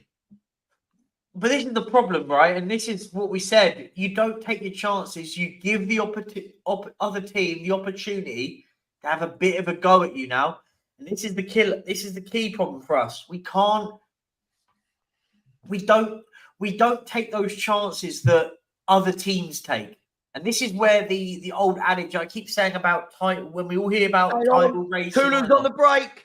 Kulu is flying down the left wing. He's cut in and played it back into midfield. Go at him. Go at him. Have you seen it? I've not seen it yet. Not yet. I'm at the corner. He's breaking. Watch when he's running with the ball, guys, right? Instead of driving forward, he's looking behind him the whole time for who he can pass it back to. Just drive with it. Yeah, just drive. Yeah. Just drive. Yeah. That was terrible. Son's reaction there. He just needs to play that ball into Son, who's broken his man. His Son's 1-on-1 with the keeper. For me, For me, right, run down, get into the box, and then hold the ball, and then hold the ball up. Hold the ball up in the box and wait for them to. Or just make a defender commit to you, right? But this is what I mean. When people want to talk to me about stats, progressive passes, that's where I'm looking and going, right, run, go with it. Yeah. Stop worrying about what's behind you. You've got loads of grass. And he was doing this the whole time. What's there? No. Here he is again on the right-hand side. He's played it back 10 yards. Yeah. Ali now come in on Udogie quite bad there. I don't think he got him. He did get him. He did get him. I've just seen the replay. He does get him. I've seen the replay. I don't think it's a foul, though. I don't. No, he did. He got the tip of his foot. 2 feet off the ground, though, isn't it? Yeah. And he was coming in for the ball at the same time. No, what's wrong with you guys? No, by the way, I'm not sitting there saying it, but I've seen people get red cards for that. I'm not saying that's right or wrong, but it's all right if you can argue, right? It's all right. Yes, Marshall. Yeah. You've got a winger there who's got the entire half of the pitch to run into, and his only fault is how can I turn backwards? And you watch at half time, people will go, "Oh, Kulu had a good half." You're like, "Oh, come on, man." Right, Porro plays the ball down the line. It's cut out there. Fulham are now starting to, I think they're starting to cut out those gaps a lot better. I think they're working out that have we run out of ideas? I don't know. I wouldn't say we've run out of ideas, but the problem is that we haven't got the strength is James Madison. And what Fulham have noticed very, very quickly is Kulu. Kulu on the left. Have a dig. No, he's laid it back 5 yards to someone standing next to him. Sonny's got the ball on the right wing. He pulls it back. And Fulham can throw it away. Honestly, go on, Madison. Madison's dancing. See, Madison's first fault, the difference there. Madison gets the ball. He wants to run at people. He wants to make things happen. I'm just so... I don't know why I'm surprised. It's the same every game. Yeah. Madison into Son. Son plays it through, but the pass wasn't accurate enough. Fulham can go forward now. Great hold-up play there by Vinicius. And Bobby Di Cordova-Reid couldn't get away. Good tackle by a doggy. And it's a throw into Tottenham. It came off Di Cordova-Reid. If you look at someone like Leon Bailey yesterday, his goal was fantastic. Took his man on. Quick step over and bang, straight into the back of the net. You know, that's what you want, really. This is the worry for me at the moment. Are why players are just they're not doing it. You got Richarlison who's not doing much. Hulu, if you've got that much space in front of you, Hulu's had opportunities here. It's frustrating. This is the problem. This is every week, though. It's every week. Yeah. You say every week. Sar's giving the ball away. Sorry, guys, in a really dangerous position. Willian can bring it forward. They slowed it down there, but Sar, you can't be giving the ball away like that.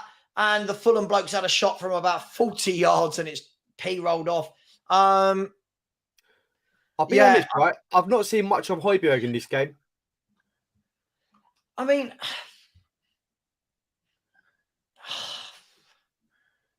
Fulham have had 4 shots to R2, by the way. Yeah, it's frustrating. You look at the difference, right? I've not seen barely any of Højbjerg tonight. The difference is with Bissouma, he runs into that box. He runs at players. He takes. I've not seen any of that from Højbjerg tonight. Anything. The thing is, what I'm seeing here, I'm not even seeing any overlapping from the fullbacks. Yeah. Like, the whole excuse we get is, the wingers cut in so that Udogie and Porro can overlap. I'm not seeing that. I'm not seeing that at all. I'll still say it. I always feel our weakest position on the pitch is left wing and right wing. I think we're weak there. Ball over the top. Vicario's going to get there, though. Oh, hang on. Don't do anything silly. And he's played it out. Fair play there. Vicario's had a mare there. Vicario has had a mare. Oh, he's got away with one there, Vicario. Oh. Wait till you see it. Heart in mouth on that one. Oof. Oh, wow. Yeah. Oh, wow. To be honest. Wow. Oh, Romero, yeah, he gets massively away with that. Blimmin' heck. What's he doing? Should have hoofed it, really. Should have hoofed it. You can't be playing it from there. Simon, sorry, mate. I can't agree with you. Madison is everything creative is through Simon, they've both been good in their own right, but Madison is just different level, mate. Oh, yeah. Madison's been absolutely Here's Richie incredible. on the left wing. He's cutting onto his right, out to Madison. He lays it back to Højbjerg, who has a dig right at the throat of, down the throat of Bernd Leno. Bree has said, Kulu is not Bailey. Kulu is not Diaz. Kulu is Kulu. If you don't like it, go get Diaz or Bailey. I would have had it. Would have had both. Really I can't lie. Yeah. That's the point. Listen, I think everyone knows now. I like a Bailey, a Zaniolo. I like a Neto. I like a Doku, a Diaz. They're my type of footballers. Yeah. Right, here come Fulham again. I feel like Fulham have weathered that storm. The ball's gone over the top. Romero's come out and cut it out well. Just play it out calmly. Nothing silly. Tried to be clever. Got away with it there, I think. But he's got Spurs a throw-in. Think about it, we should be absolutely dominating their back line with Tim Ream in there. I mean, Ream's not anything special, is he? Let's be honest. He's aging now. But, mate, again, a team that doesn't play a high line, I'll ask the question, has anyone noticed Son? Yeah. This is I'm not knocking Son. We don't get him into football games. Got to get him in behind.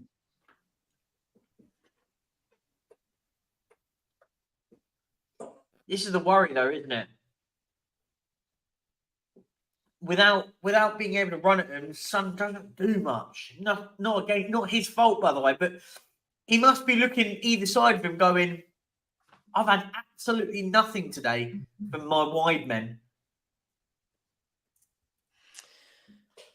Yeah. I think this is a good game for the likes of maybe Brennan Johnson in the second half to come on and really run at them in the second half. Use that pace to get in behind. Because at the moment, I'm not seeing none of that. Kulusevski's getting the space, just slowing it down at every opportunity. It's like he gets dizzy, gets up the pitch, and he's like, what do I do now? Oh, I need help. Here's Willian to Robinson. Robinson's driving forward. He's driving forward again. He's going to pull it back, and Højbjerg can pass it out. And thank God there wasn't anyone there because Robinson went through us like a knife through butter. Kulu now, there's 2-on-2. Kulu's got all the space to run into. He's going to cut in. He's laid it back to Richarlison, who's...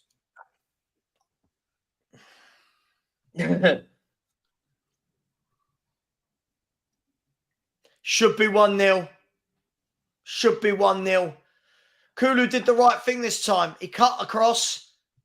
He still looks so unsure, though. He pulls it back to Richarlison, edge of the box. That should be 1-0, to be honest. Yeah. Oh, that's poor. Oh, dear. Like, you can't... you can't be missing the target. Like, wow. It's not even... Richarlison makes Lucas Moura look like a prime Romario. It's not even a joke, is it? Here's a doggy. A doggy's running through. James Madison now plays the ball into Son. Son on the edge of the box. And that's an awful shot from Son. That's an awful shot. Oh. We're not clinical enough. Nope. I tried saying this yesterday, and everyone in the chat like, Ellie, oh, look, we scored one less than City. But, like, got to be clinical. Got to be clinical. That was just like, I don't know what he was thinking there. It's just so poor. We're at a stage where now we're at the panic stations because we've not scored. So it's top shots. I don't think we need to panic just yet. Maybe they're panicking at the moment, but just we're half an hour in. I think we do need a goal before half time just to settle the nerves, because if this goes in the second half 0-0, I mean, look, let's be honest, Fulham are more than capable of getting a goal this half. And then we're in trouble. For me, it's not panic yet because we're only a third into the game, but it's the same patterns every game. Yeah. It is the same patterns every game. I don't think the front three for me is not good enough. It's not good enough. His Son, nice touch. He's trying to find the shot. He's wriggling through. He's giving it to Madison. There's so many bodies back there, though. Madison turns, twists out to Richarlison. Richarlison plays it against the first man. He is honestly all sorts of bad, is Richarlison. All sorts of bad. Richarlison again, he's got the ball back on the left wing. He plays it inside to a doggy. A doggy pulls it back. They want a penalty. You can't be giving penalties for that. And Fulham can break, can they? I don't think they've quite got the quality to break on us. But they've played the ball nicely there. Oh, they've given it away. Central midfield. Kulu has got the ball. Kulu's going to cut in. He's tackled easily, and Willian can now run. It's 3 versus 3. 3 on 3. Willian is running. He's put it out wide. That's a poor ball, and Romero can intercept that. Very lucky we were there. Very lucky that Willian messed that pass up. No, Ryan, he can't. He really can't. Again, it's Kulusevski. The problem, what Fulham have just done is gone, you know what? We stopped James Madison. We stopped Tottenham. It was so predictable. Robinson, he's cut in and played it back 10 yards to Højbjerg. I could just put my voice on recorder. Højbjerg now puts it in to Porro, back to Sarr. Yeah, Ryan, I agree. But apparently everyone rates him. Not for me. The doggy now, edge of the box, out to Richarlison. He cuts in, gives it to Son. Out to Madison. Madison can now run. He's jinked in. He's had a shot, and it's low. And another poor shot. That's him and Son and Richarlison now. Poor shots. Yeah. That's the sort of play you want. Exactly. But it's so, like, what do we say every single time? And everyone has a go at us for saying it. If you're playing at right back, left back, you love playing against a Kulusevski. Anthony Robinson hasn't had to do anything today. Nothing. Because he knows what his man's going to do every time. Oh, it's just frustrating. We sound like a broken record when it comes to Kulu, isn't it? Cut back. It is. And he's cut back. And he's cut back. The cutback specialist. Angus, I have no idea where you get that from. I mean, let's be fair. Højbjerg's not the reason we're not winning this game. What are you talking about? I bet when Kulusevski goes to get a haircut, he says, "I'll have the cutback, please." Yeah, I mean, LB, they are organised, but we should be scoring against them. Kulu's played it down the line to Son, a poor ball. Again, poor. Fulham can go forward. It's a foul. He's going to be booked there for that. Højbjerg's about to get in the book. Another booking. Is he? Yeah, Højbjerg has been put in the book for that. Yeah. I would get Brennan Johnson on something different. I know commentators curse, hopefully he'll score now. I'm really bored of watching Kulusevski play football. Yep, agreed. Højbjerg, honestly, this... I mean... Well, we know Højbjerg's not very good. Yeah, but that high up the pitch, is it worth going in for the tackle that high up the pitch? His son, he's cut in and he's curled it in. It's 1-0 Tottenham Hotspur. Get in there. Get in there. Great goal at last. Yes. A proper shot. Get in there. Sonny had loads of space on the edge of the box. He jinked past the man, whipped it in with absolute ease. That's the sort of finish we're looking for. Well done, Sonny. 1-0 to Tottenham Hotspur. I'll watch it again. It all happened very quickly. Oh, what a goal. Yeah, it's tiny, that is. That's what you want. That's all as a result of Tottenham pressing, winning the ball back. Calvin Bassey played the ball, gave the ball away. Yeah, Richarlison pinged it straight into Son, who was onside, jinked past Tim Ream and whipped it in. Nice goal. Nice goal. Go on, Sav. Do you want to do it?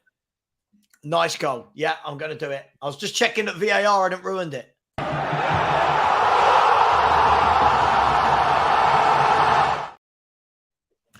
There it is. 1-0 to Tottenham Hotspur. Right. Go and put them to the sword now. Right. Yeah. Great goal. The second and the third now. Great goal. Put them to the sword. And the third now. You know what I like about that goal? He was so calm and composed. He beat his man, and then he thought, do you know what? I'm just going to stick it in the top corner. Yeah. It's what you would expect from Sonny. Yeah, 100%. But he had the time to do it, obviously. You give Son that time, he's going to find the back of the net 9 times out of 10. But it was a great little shimmy. Here's Kulu. Cut back. He's cut it back and played it all the way back to the centre half. Yeah. I haven't even seen it, and I said cut back. This time it's Porro on the right-hand side. He's gone back into Højbjerg. Højbjerg into Tottenham. The game's just slowed down at the moment. There's no need to rush it. Ryan, I'm with you, man. I'm with you. Richarlison now got the ball about 30 yards out. Sonny's got the ball. That's really poor from Porro. Really slow reactions there. But Spurs absolutely brilliant at hunting in packs. How much better would we be if he just run down the line? Just run at your man. He's just so annoying to watch. So annoying. And here is Saeed. Tottenham are here. He is. Big up, Saeed. Thanks for having me on earlier, mate. Saeed, let us know what you think of Kulusevski. Oh, I'd love to know your opinion. Phil Moss wants to know if we're going to tit around now. Question for Saeed, actually. Kulusevski or Anthony? Oh, God. Neither. Corner kick to Tottenham Hotspur. It's a corner kick to Tottenham. James Madison's going to whip it in from the left-hand side. Headed out. Only as far as Kulu. Kulu's given the ball away. He's won it back. He's on the left-hand side. He's flicked it back. Nice little flick. This time to Romero. Romero crosses it in. It was a slow hanging cross rather than a whipped-in cross.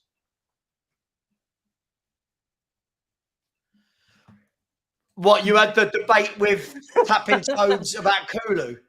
Oh, he's... In New York as well. Honestly, you lot, lucky boys. Travel the world.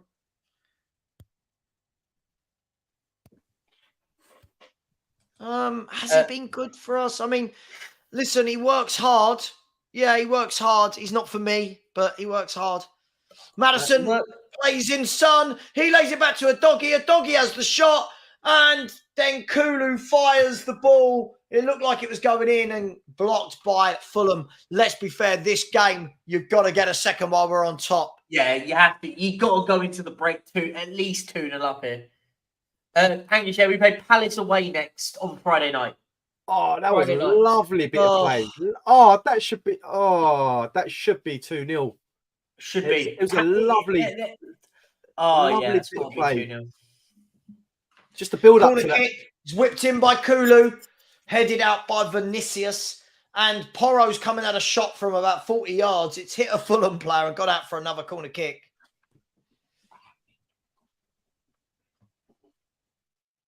So exactly 40 minutes gone now. Spurs, can we get a second before half time? I think the second kills the game for me. I don't see Fulham with 2 or 3 goals in them. Famous last words. Is Højbjerg. Højbjerg's going to dink it to the back post, headed away by Fulham, who are hanging on here. Let's be really honest. Kulu's got the ball, gives it away. And Fulham, can they break? I don't know if they've got it in them. Willian out wide to Vinicius. Vinicius is going to clip it all the way across to Palhinha. He puts it into Lukic. And Fulham have to keep going backwards. Spurs are pressing really well. That's what I've been more impressed than anything. Yeah, it's the pressing. But nicely played by Fulham. Robinson now can go forward. Robinson making lots of yards, plays it out wide to Willian. Willian's on his right. Willian's delivered a very good ball. It's gone all the way across. They're asking for a penalty. I don't think it was at all. It looks like it's a corner kick to Fulham. It was a great cross. Really good cross. Willian whips it in. What happened here? No, go away with those penalty shouts. Go away. Hit him there. And even if it hit his arm, he's a yard away from you. There's nothing he can do. Corner kick to Fulham. Oh, yeah. That's ridiculous if that's given as a penalty. I'm just Mate, you just never know, do you, with these rules? Yeah, that's mad. Oh, it wouldn't shock me, but that would be an absolute disgrace. So Andreas Pereira whips in the corner kick and won again. But it's gone back to Pereira. No, it's been given as was that a foul or an offside? Or I think he's given offside there to Tottenham Hotspur. Angus, don't ask me this. No win. I don't at all. I don't. Sorry, everyone knows my feelings on this guy. It's not changed. Never changed. Here's James Madison out on the left-hand side. Plays it back inside to Højbjerg. He's going to sweep it across to Romero. Romero back in to Mickey van der Ven. In the last 15 minutes, Spurs have had 66% possession and 8 shots. So doing something right. Here's Watchalong. He's got space to run into. He's crossed it instead. It was a good ball, actually. It was a good ball whipped in. Porro was coming in, couldn't quite get there. And it's gone all the way out for a Fulham goal kick. I fully expect Spurs to come out second half and get a second and a third, though. I fully expect. We've got to kill this game. Because it's one of those games. Like, bear in mind, we're playing on Friday night now, so you want to get to a stage where with half an hour to go, you're 3, maybe even 4-0 up and stuff, and you can go, do you know what? Let's bring off the likes of a Heung-min Son, the likes of a James Madison. Save their legs for a little bit. Like, you want to get to that stage, but if it's the longer it's 1-0, you got to keep these lads on because you don't know. Absolutely. Right, here's Sarr battling with, I think it's Lukic in midfield. He's given away the free kick. Lukic is slowing the play down. Yeah, I feel sorry for Fulham. Not in this game. I mean, I say feel sorry for them. I really don't think they did enough at all to replace Mitrovic up top. Agreed. They paid $3 million and bought Raul Jimenez, didn't they? They should. You know, they should have got who? Macaulay Langstaff. Oh, what a player! Willian here has got space to run into. He's one-on-one with Porro. Oh, and Willian again. I tell you what, Willian's decision making has been poor. Thankfully for us. He just had to play the ball across and didn't kind of do anything with it in the end. And Tottenham get it away and we can break forward with Papa Sarr. He goes all the way back to Porro. Porro clips the ball into midfield to a doggy. Here is Bobby De Cordova-Reid. It's scrappy in there. They've won it back. It's really, really scrappy. Really scrappy. And here's Romero. Romero somehow, of all of that, is bringing the ball forward. He's driving forward. He's looking for Kulu, who hasn't made the run. Romero now plays it through to Kulu, who has made the run. Finish it. He pulls it back to no one. Madison's going to shoot. Pull it back. Oh, Kulu. Oh, Kulu. Oh, dear. Just watching it now because I'm a little bit behind you. And oh, no. What's he doing? What are you doing? Like, just shoot. Just shoot. What? I don't get it. Like, I'll be honest, listen, I'll have a rant for a moment because I don't get it. You're one-on-one with the keeper. You can even use your stronger foot, right? Use your stronger foot and just bend it round the keeper. Can I just say, can everyone see what we've been saying for weeks about Kulusevski? What we mean now, this game has highlighted everything that we've been saying about Kulu for weeks and weeks. This game has highlighted that. For me, I think his days have got to be numbered because, Amy says in the chat, it needs to be released. And definitely, I think Brennan Johnson should be that man coming on to replace him at some point because we need someone running into that space. He's not that man. We need someone that's going to be direct, taking a shot, taking his man on. He's just none of those things. No, I mean, guys, let me ask you a question, right? When he first come on and he was having that phenomenal season, right? I remember Kulu actually running down the wing, taking his man on. What happened? Anyone? No, mate, he's not. Listen, you're talking to the wrong person. What you'll get all the stats, the stat geeks that come out. I don't care about the stats. I don't care about progressive passes and stuff. I care about what I see, right? And not saying it against you, Savva. I'm just saying it in general. I care about what I see on the pitch and productivity. I don't see anything from him. Anything. I did see it when he first came. The way I was running at defenders. You know, he was bamboozling them. I don't know what's happened. Is he being asked to play this way? That's my question. I'm sorry. No managers. How can one man change so drastically in the way he's playing? He's always been like this. Did anyone? I'm guessing most of you never watched him play at Juventus. I didn't watch him play a good amount. This is what he did at Juventus. It looks like there's a free. Is there a free kick to Fulham here in a dangerous position? I don't know what he's given here. Just watching it now. Yeah. I think it's not that. I don't think Kulusevski's changed. I think what it is when someone new comes in and they do something a little bit different, they look good, right? But it was very, very easy to sit and go, okay. No, he's easy to defend against. He's so easy to defend against, and that's where it is, right? And this is the problem. But he doesn't change. Like, his thought is not to shoot. His thought is to cross it or pass it sideways.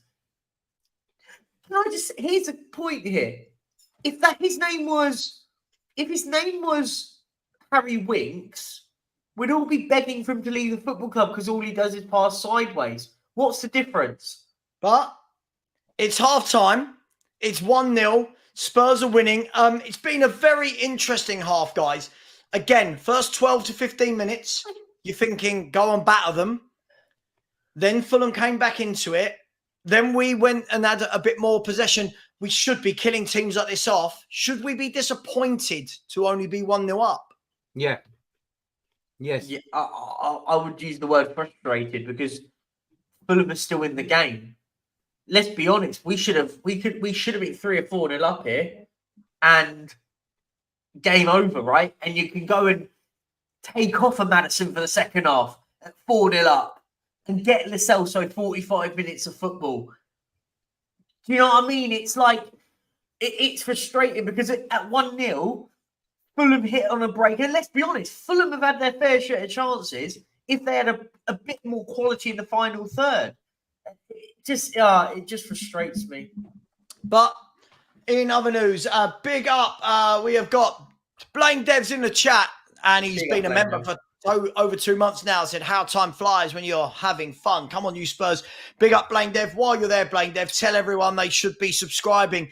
Let's get a few more subscribers under our belts, guys and girls. And let's have a look at the like situation. We've got 234 likes. There's 450 of you in here. That means there's 200 people. Sorry, what do you mean, guys? I said we should be 3-4-0 up. This guy is an absolute troll.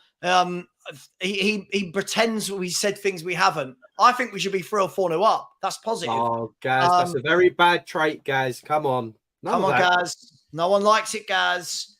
Yeah, listen, I would love to see, for changes, I would love to see Brennan Johnson and Brian Hill get a run out now, out wide, if I'm honest. I totally agree with you. I think they should come on. I don't think they're going to come on straight away in the second half, but I certainly think if we do end up getting a good early goal, second half, I think they should be introduced. Similarly, if we do still need that second goal, again, they should just be introduced because we need something different. Kulu's not giving that to us at the moment.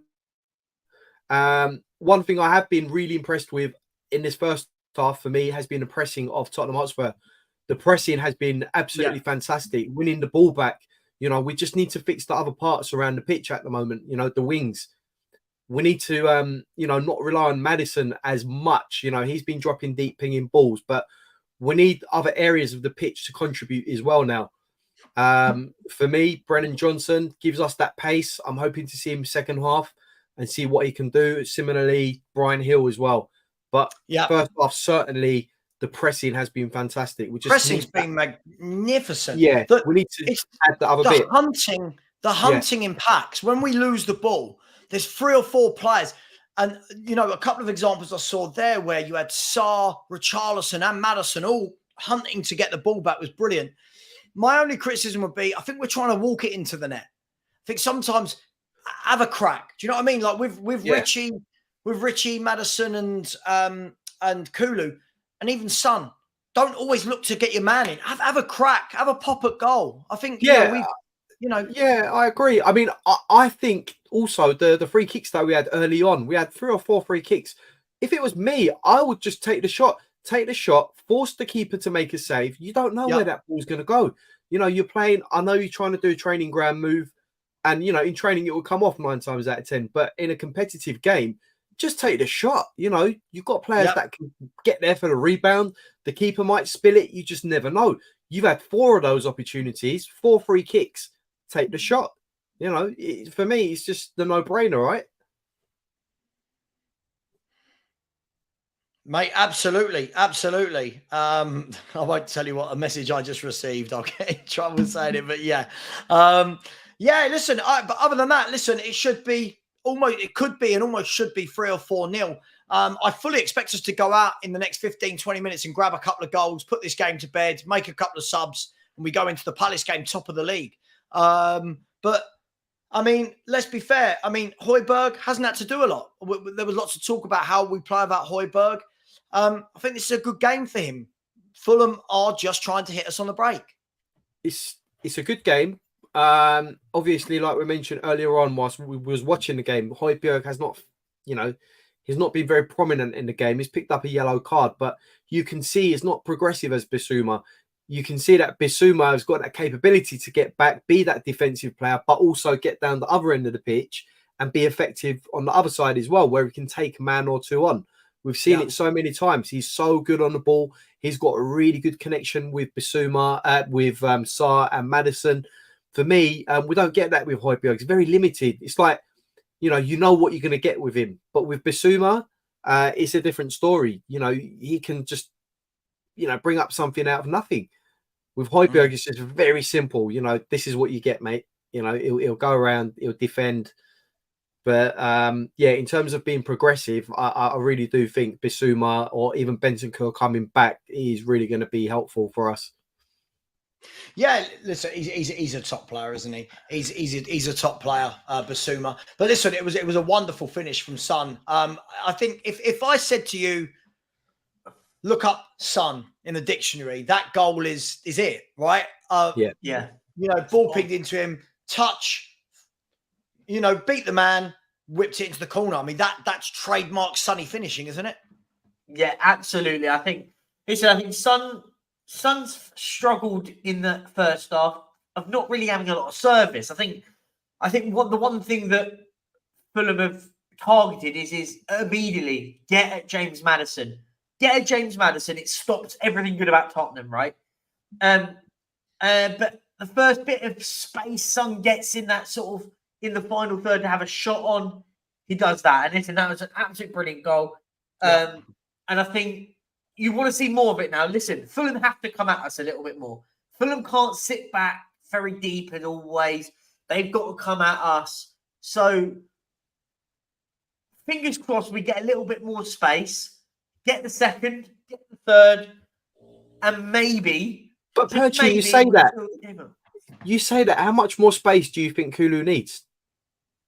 You say we'll get more space second half, but he's had acres of space, and same with Richarlison in some moments as well. The amount of space, I think we need a personnel change, and not more space.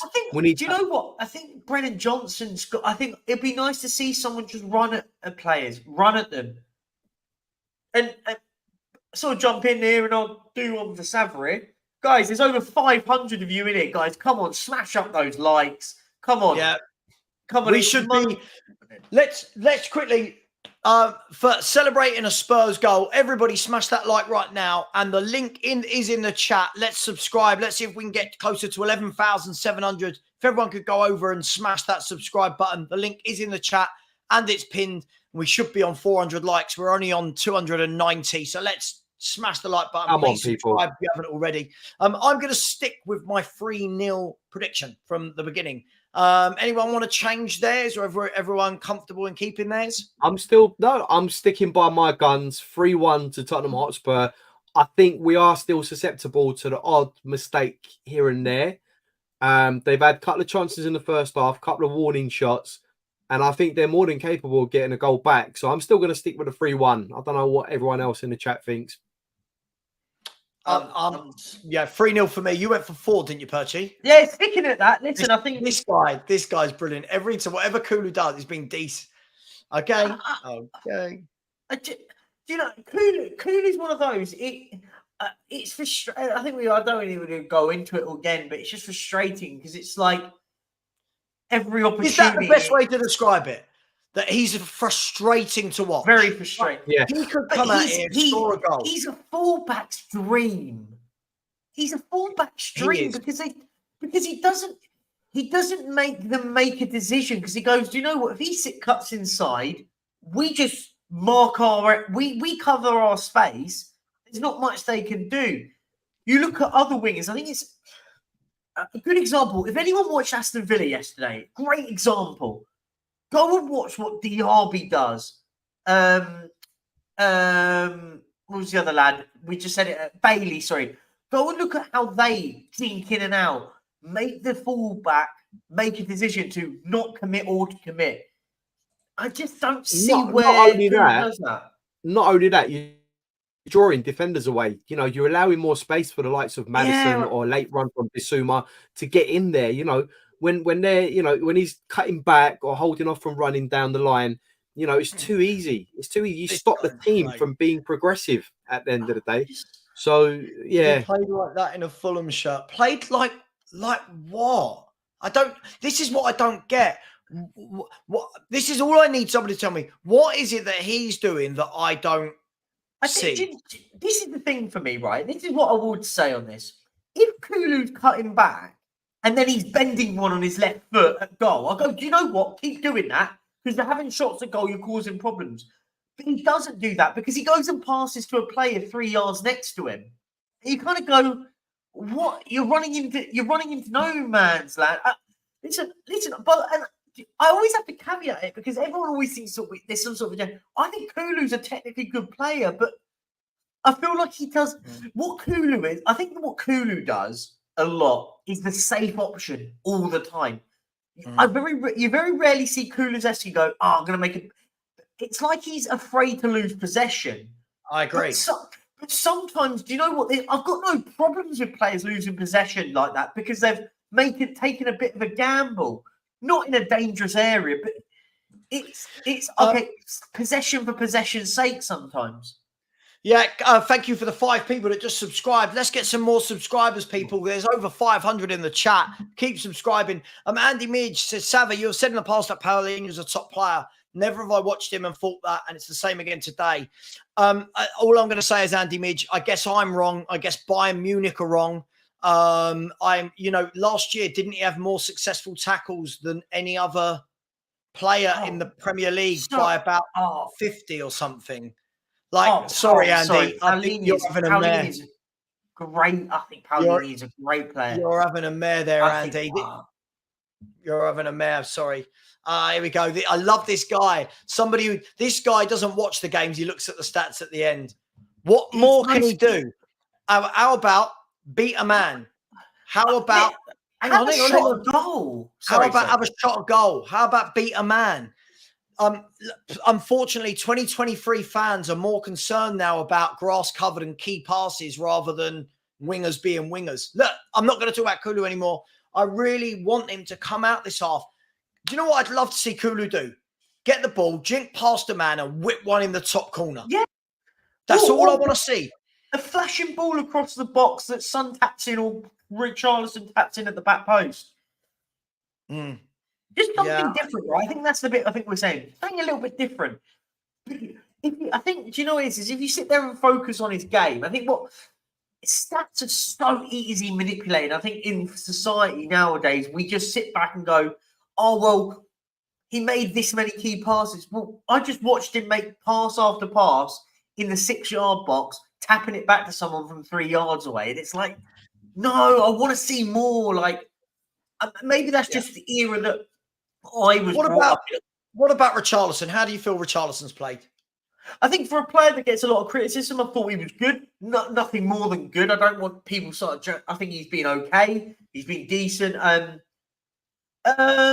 think he's just trying to do something. He's trying to get involved, right? What did I say at the start of the game before the game kicked off? I said to Haz, do you know what I want to see? I just want to see Richarlison. I'm not worried about goals. I'm not worried about assists. I just want to see him involved in play. And we're seeing that, right? And listen, I think so. I can't be massively critical. I've been critical of him. I don't think he's been terrible. I think it'd be very hard for him to be terrible. I think Fulham have been very good. I think he's worked really hard. I think he does. Yeah. Again, he's another one. Works hard, does all the dirty work. I just don't think there's any quality there. By the way, Andy Midge, you can keep saying what you want, but at the end of the day, Bayern Munich wanted to sign this guy. He was holding a Bayern Munich shirt. Who was it that offered 50 million and got rejected? Was it Man City or someone? Yeah, I think you might be right, Man City, yeah. But we're about to kick off for the second half. Here we go. It looks like they've brought on Jimenez for Vinicius and Iwobi's come on for someone. I'll let you know who in a second. And here we go. I'm just going to line up the timer. And we are live.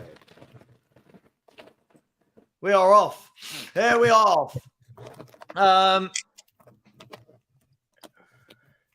So here we go. Raul Jimenez and Iwobi on for Fulham. So I wonder what difference that will make. The game, really, we should come out here and just continue the way we've been playing, right?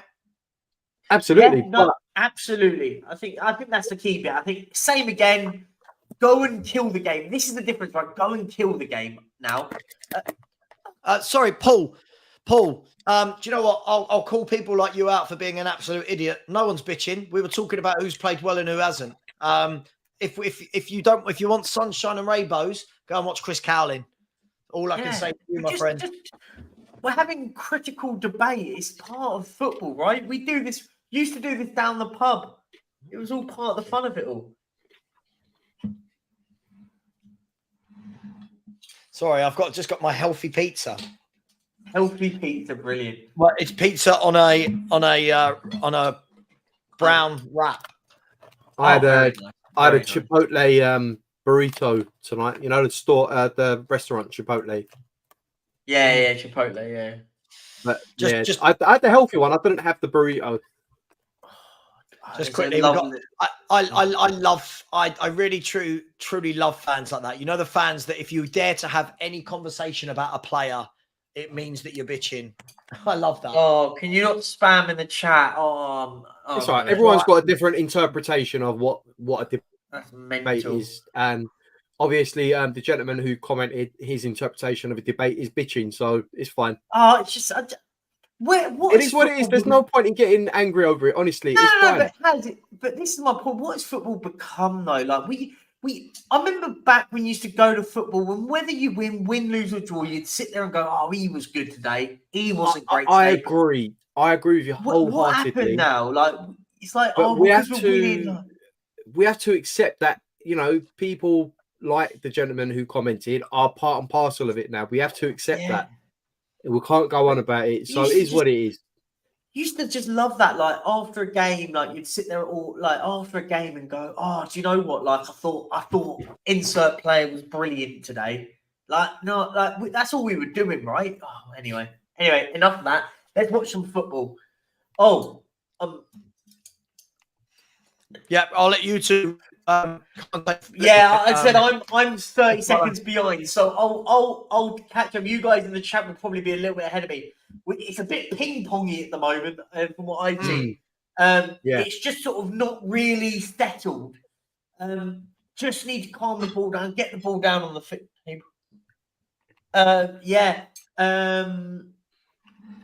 Hope you're enjoying your healthy it's pizza. You'll hate it. It's literally on a wrap. Oh, what's that number? That looks good to me. That does. Hang on. Fulham have won the ball high up. They've whipped it out wide to decored over Reed. They've gone a bit wide here. He's going to pull it back. We've done well there. Fulham don't have a lot, do they, going forward? I think we're going to be okay today, guys. Famous last words. I really do. Well, that's the thing. But the problem is, do you know, that sometimes this is where I get very worried with Tottenham. And even this sort of Tottenham team is complacency, right? You're right. Yeah. This Fulham side shouldn't be scoring against us. But it's when it's like that, I feel like we drop our head, we get very complacent, very sloppy. Someone put in the chat, getting sloppy. Ed, big up Ed M. Getting sloppy. This is the problem. All you have to do is allow the likes of Raul Jimenez to have a shot and get a goal. Willian, Iwobi.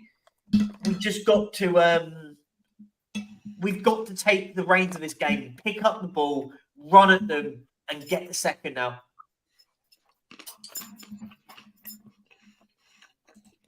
Tell me you're a troll without telling me you're a troll. I mean, it's a weird comment. That's a weird. Okay. We started quite slowly here. Yeah. It's almost like we're trying to invite pressure to counter them, but no, Ryan in the chat. No, you're right. My point is that you can't allow any team in the Premier League an opportunity, right? Because it's one of them. You don't know football, but I'll tell you what. Let's cancel all YouTube channels. No football debates because we're not professionals. Shall I that one? This is what makes me laugh though. Like it's a boring debate. Ange if Ange started, here's one for you. Here's one. Okay, I'm gonna use your argument, Bree Cammer here. If Ange started picking Eric Dyer, are we all going to sit back and go, well, Ange likes picking Eric Dyer now, we have to accept it? That's not how it works. Mental. It's just, I don't get it anyway. Anyway, yeah, Fulham look much more energetic in the second half, which is a slight worry, but yeah. Well, the thing is, if you're the manager for Fulham at half time, you're saying, go at them quickly. Spurs play a high line, go at them quickly. But I still don't think they've got enough. Like, is Iwobi, Jimenez, and Bobby decored over Reed? Is it good enough? Kulu has slipped his man, pulled it back into Son. Son's placed it out wide to Richarlison. Wow. I'll wait. Wow. I'll wait before I pass judgment. Wow.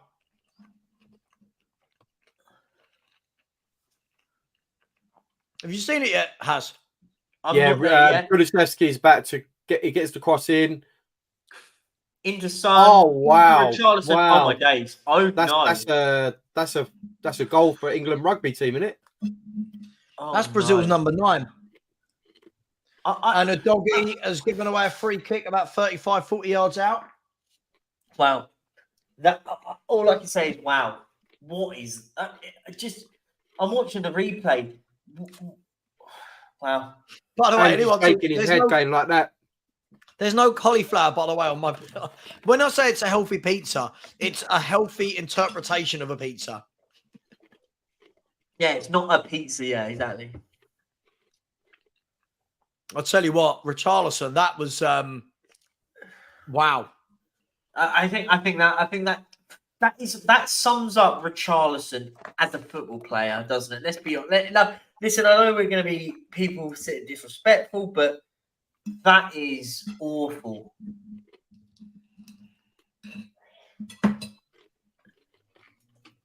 Raul Jimenez hasn't scored in 30 games. Wow. You know what that means? Don't say that. I just saw you know what that means?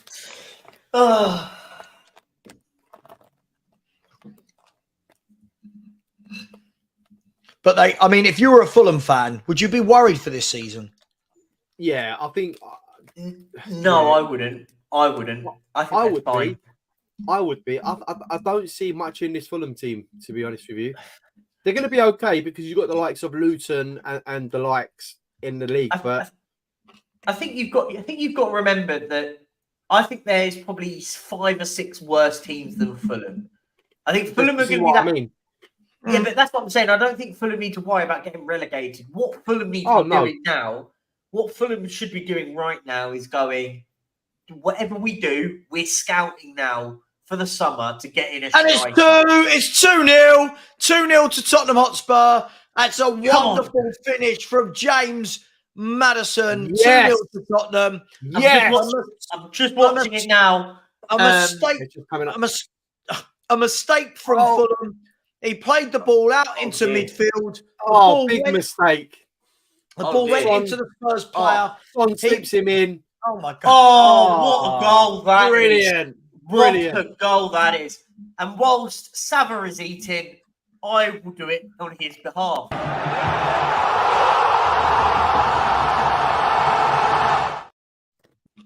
Get in there. Great goal. I love James Madison. I think he's brilliant. And he's got his goal at White Hart Lane. Fair play. He deserved it as well. Oh, great goal. He wasn't offside. Is he not offside? No. There was a player far side near the touchline. Oh, yeah.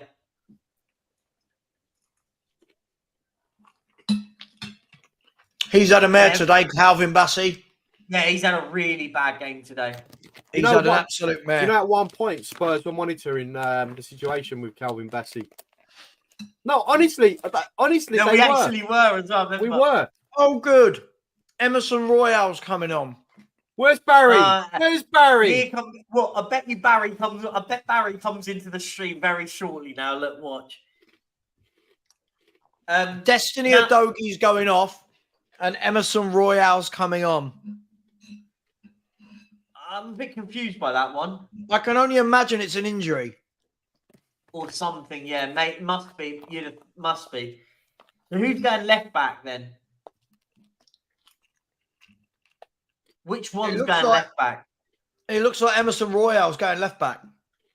Oh, great. So we're going to have that whole... Oh, no. So we're going to have that whole left-hand side. We're going to... Oh, I don't know.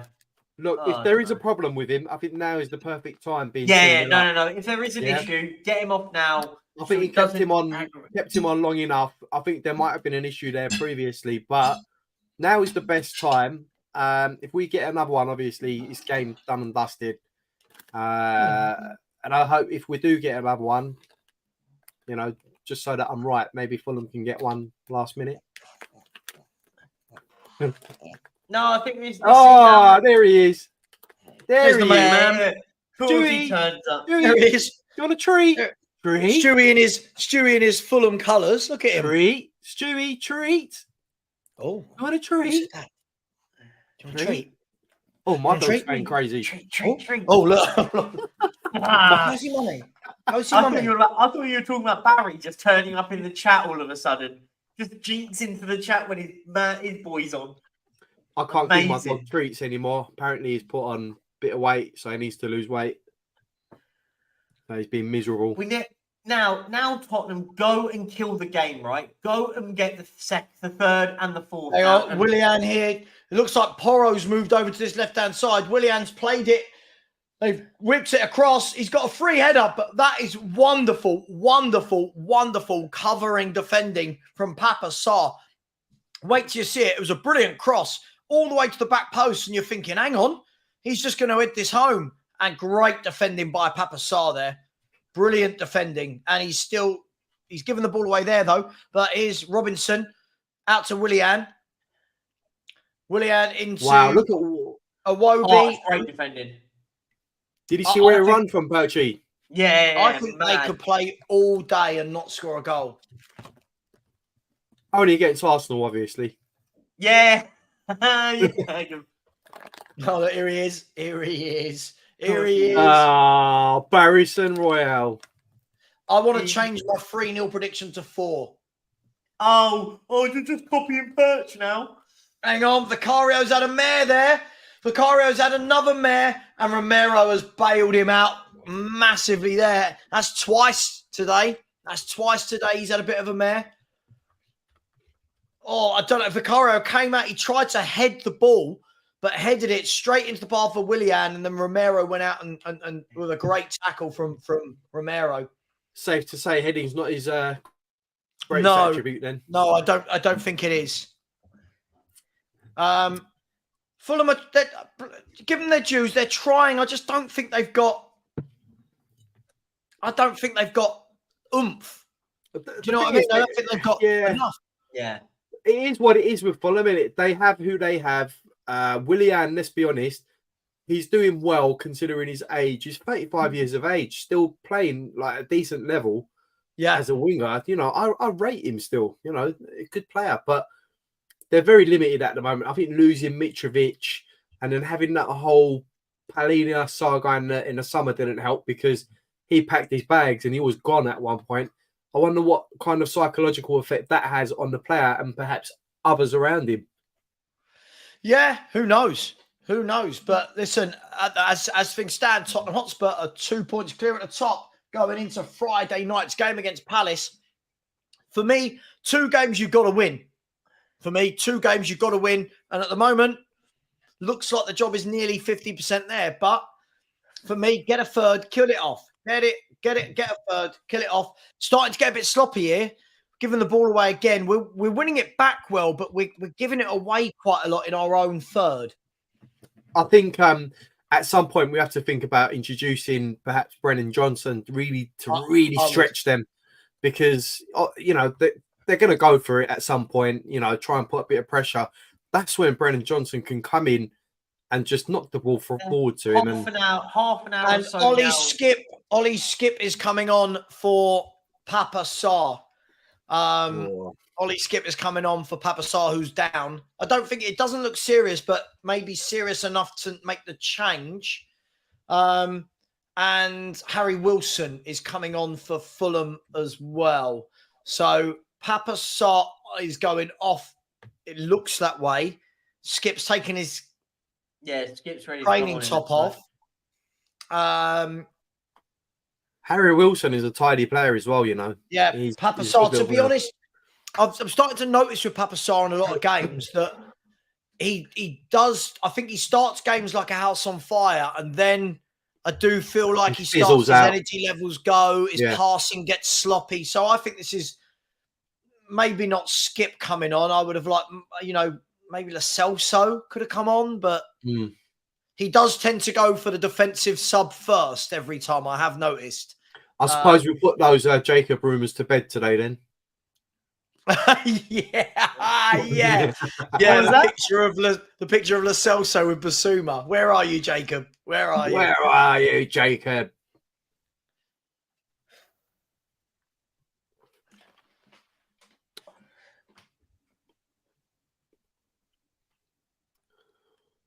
Well, look, at least we're 2-0 up and he's coming on. We just need to steady the ship, really. And the game's ours. You can't, look, playing at home, 2-0 up, you can't be throwing away a lead from this position. Unless you're Chelsea, of course, but you can't be doing that. Stop now. No more jinxing. You started it, Archie. I think when Savva started it, actually, by saying, this Fulham team will never score. Fair enough. Yeah, that's Porro plays it into Kulu, puts it in first time. Calvin Bassey clears it this time. Willian can break. Can he? Willian's running at Porro. Porro's given away a foul. That's a terrible, terrible foul. Sensible foul. Gets away without a yellow card. And Fulham can have a free kick. Yeah, I'll be honest. I don't think they'd score if they played all night, Fulham. I think this is a good time. I think this is a good time, though, for having Skip and Højbjerg in the playing now. I think we have to remember we need these two lads to be playing, whether we like it or not, because we're going to get to a stage where we're going to need to utilise. Take a bow, James Madison. Take a bow, not the pass at the end. He wriggled past 3 to 4 players superbly as they tried to take him down. And then, unfortunately, he tried to whip it out to Richarlison, but it was way too overhit for Richarlison. Sorry. Yeah. Percy, I didn't mean to cut you off. I'm just watching it now. Matters. That was. Yeah, the idea is right. No, all I was just saying, I think now is a good opportunity to give the likes of. Now he's got Højbjerg and Skip in that now. Now we can see them in a Premier League game. We're 2-0 up. Shouldn't be a massive issue now. I think Fulham haven't been great. So now is the opportunity to go and say, do you know what? Here we go. Let's see what you boys can go and get yourself half an hour of legs now. Same with Emerson Royale. We're going to need to give these players a bit more time because we may need them in December when we've got tons of games, right? Yeah. By the way, I did miss this. Sorry, Devlin. Sorry, mate. Said you should be subscribed if you're not already. Not sponsored by Savva. Moment of the season, Romero getting a nosebleed, being on the break. Big up, Lane Debt. Thank you so much for the super chat. Always a massive supporter of the channel, and apologies for missing it.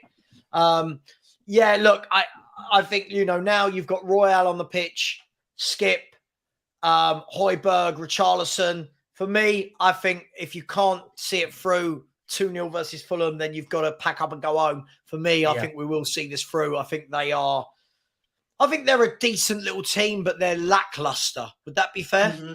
Yeah, that's a fair analysis. When was the last time, a question to you guys, when was the last time you saw a player like Madison come in and just off the get-go, that's why I keep saying he's been our best signing for a decade. In terms of coming in, hitting the ground running, buying proven quality. For me, he's been excellent. I mean, since that first game against Brentford, right? Or even pre-season, you can say, but the one game proper that we started against Brentford, it was like, wow, Madison, this is the Madison that we bought from Leicester. Wow. Yeah. Do you know what it is also? There's also, he's not just come in and gone hit the ground running. He's come in and been our best player, right? But he's come in and been the talisman of this team, right? Yeah. And you know what's so pleasing, Perch? He's come in and you can see that he's actually enjoying playing for us. Yeah. He's loving it. He's loving being at Spurs. He is a Spurs player. You get players come in sometimes just like, yeah, whatever. But Madison's come in and it's just like he's been there for years. Royale driving forward, pass behind Kulu. Kulu can rescue it. He's cut inside, played it back to Højbjerg. Højbjerg goes across to Romero. Romero's had an excellent game today, by the way. Romero's been brilliant. Yeah, I agree. Best defender in the world.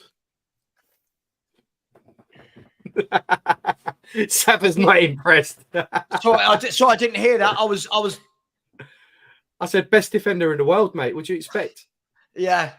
And it's a throw into Tottenham deep in the Fulham half. Calvin Bassey is not having the greatest of games. As I say that, he shepherded the ball well there. Fulham can break. I keep saying Fulham can break, but it all falls down in the final third for them. For me, I tell you what, I agree. I would like to see Valise now, and I'd like to see Valise, Celso, Hill, or Brennan Johnson. So far, we've seen two very defensive substitutions at home when 2-0 up. I'd like to see Angus. He's much better than Odegaard. He's much better than Odegaard. This is where, Angus, I feel like each week that you keep saying things wrong in the chats, this is where you get silly. Madison's stats over the last 4 years are better. He turns up in bigger games. Odegaard again at the weekend. I didn't realise he was playing. Yeah, but I don't think Odegaard's had one good game this season. No, I'm not just saying as a Spurs fan. I genuinely don't think he's had a great game this season. I think Matt Odegaard's a good player, but Madison has been... Richarlison down the left. He's pulled it across. It's gone all the way to Kulu. I don't think it was intended for Kulu. Kulu's dribbling and giving it away. Sonny can retrieve it back on the edge of the box. See, for me, Oryx Beats, it's not even big up to you, man, as well. A long time no see. It's not just the stats. For me, more than the stats, it's that when you watch the Madison time after time after time is involved. Listen, I like Odegaard. He's a good player. I think he had a really good year last year, but that is one good year he's had out of how many? Yeah. And these Arsenal fans, unfortunately, Angus, I'm going to say what I said to you the other day. Angus, your delusion is just crazy.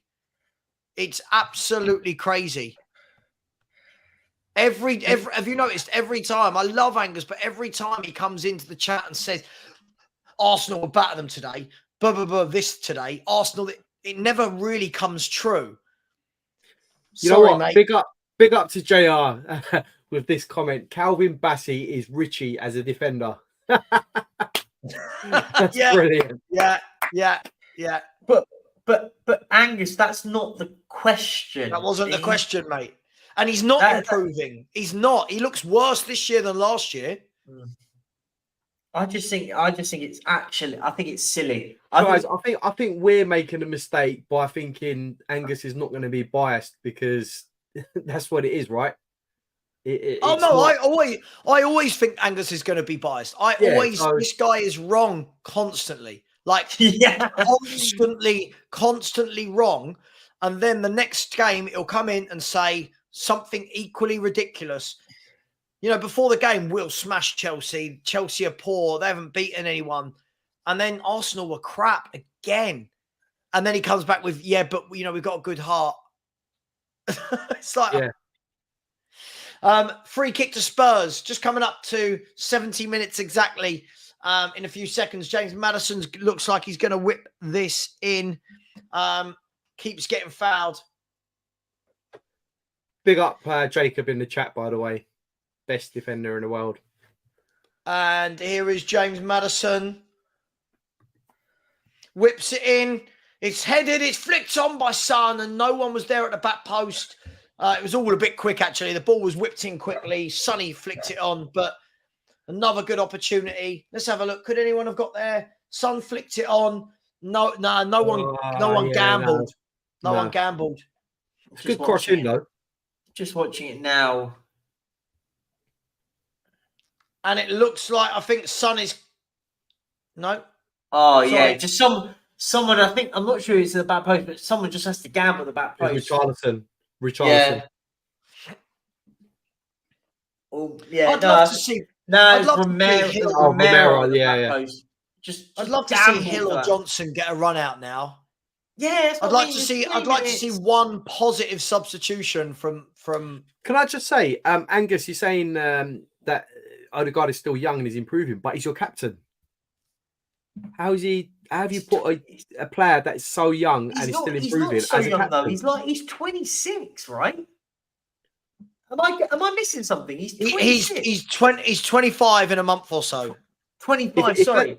if a captain is still young and improving in a big team like Arsenal, then geez, I mean, come on, Postecoglou, can we?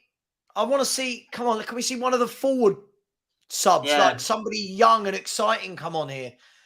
Getting a bit bored with the whole Royales and Skips always coming on as his first substitutions. You know what I would do?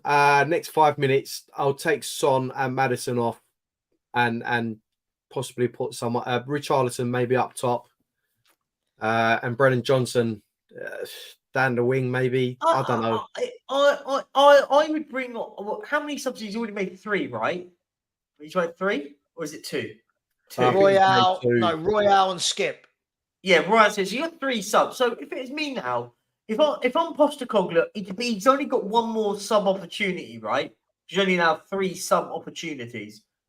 So I'd go and make either a double change or a triple change now, and get Richarlison off and bring on Gill or Kulizeski and bring on Hill or Johnson.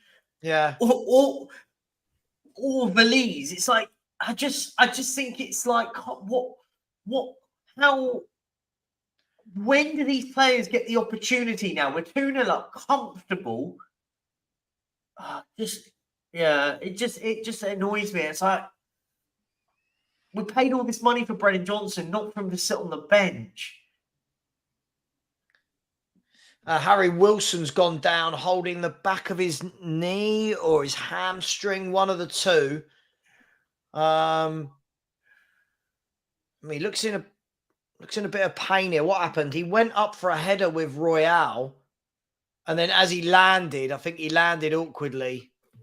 Oh, yeah. I just saw that. Yeah, he's in a lot of pain. Yeah, I like Wilson. He's not a bad player. He's not a bad player. That's bad news for Fulham because they're just on the verge of getting him back into the team. He's back up. He's back up now. I think it could have been the studs of Emerson. I'm thinking they just caught him. I don't know. Actually, I'm not sure. I didn't see any awkward landing there. To be honest, he landed pretty well. Yeah. Come on, Ange. Let's get some forwards on. Gamble, give it a bit of an opportunity to someone here. Yeah, I'd like to see Valise for 20 minutes. Yeah, you know see what he can do. The problem is the game's gone really stale at 2-0. Yeah, it's gone really. Fulham don't really offer much. We've slowed it down massively. Go and give Valise and Gill or Valise and Johnson 20 odd minutes or so.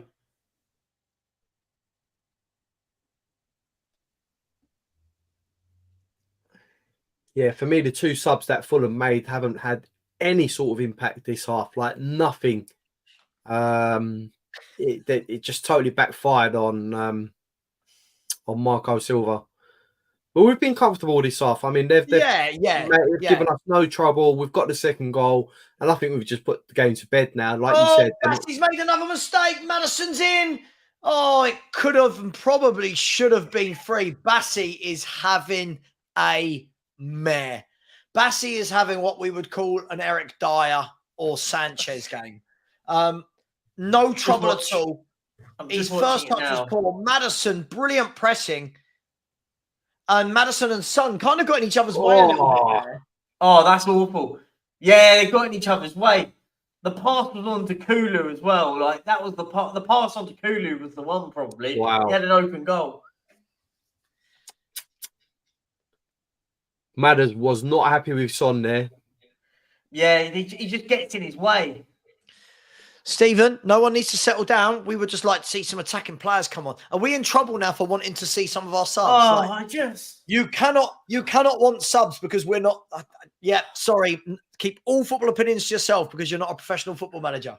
Savva, can you be quiet during the watch-along, please? And sorry. Sorry. Oh, who made the comment? Stephen, we're sorry, mate. Sorry.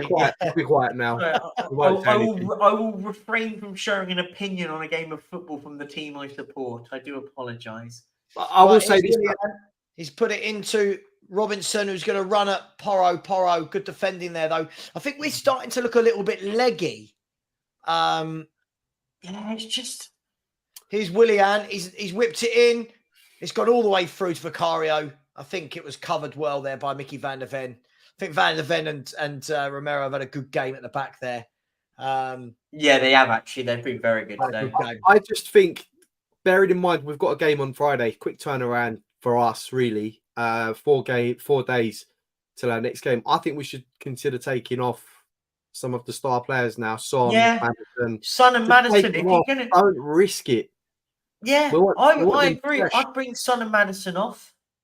Do you know what it'd be quite good to see? Listen, we've got 15 or so minutes to play left, plus all the added time and stuff. I'd bring off Son and bring off Madison and bring on Brennan Johnson and bring on Valise. Put Valise up top, put Kulu down the middle, put Johnson on the right, and just try something a little bit different. Gives you an opportunity to see what happens, right? Even possibly bring on Brian Hill. You know, you've got anyone, but it's just... What if we get an injury with 10 minutes to go? We're in control. Wait until injury time to make subs.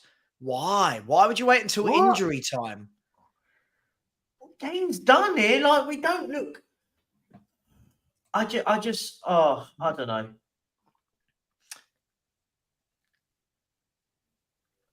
I just think we need to spark something. Ange knows what he's doing. Just rein it in, yeah? Yeah.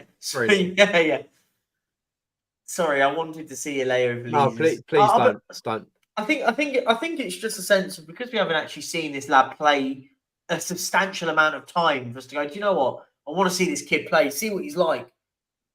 Now is the ideal time, to be honest. Just bring him on and just say to him, look, just go on, create some havoc. Look, get yourself on the score sheet. Goes and gets a goal at home. I feel like everyone on the pitch is injured right now. What happened? Willian was tackled by Skip. Great challenge. And then a hospital pass into Richarlison. We just saw the good and the bad of Ollie Skip all in the space of 5 seconds. Yeah. He totally sold Richarlison short there. Do you think we're just going to see the same 11, by the way, on Friday, or do you think he'll mix it up? No, I think Bissouma will come in on Friday for Højbjerg. Yeah, he has to bring Bissouma back in. I think Højbjerg will play the entirety of this game, and then Bissouma will come in for him. But the other lot, barring any injuries on the Dogi, I think it'll be the same. Yeah, I agree. I think it's fine at the moment. I think when we're trying to do it in December, though, with a game every 3 or 4 days, that's going to be tough. But we won't have the African players either, because they'll be at the AFCON. Remember that? In December? Oh, no. When is it AFCON? January. January. Yeah, sorry. In January as well. That's another thing we need to consider. But it's 3 games in an FA Cup game. Bentancur will be back by then, I should imagine, hopefully. Yeah. Fulham have huffed, they've puffed, they've just not really got a lot to blow the house down, have they? It's one of those, it's that second half after the second goal goes in where it has been really, it's like both teams are waiting for the final whistle kind of game now. And it's like, I think we're at that point now where it seems like even Fulham. Triple substitution. Valise, Brennan Johnson and Lo Celso all coming on with 9 minutes to go. Yeah, like that. Richarlison is one of the players going off. I can tell you that. Son and Madison. I'll let you know. Yeah, it's going to be Son and Madison, isn't it?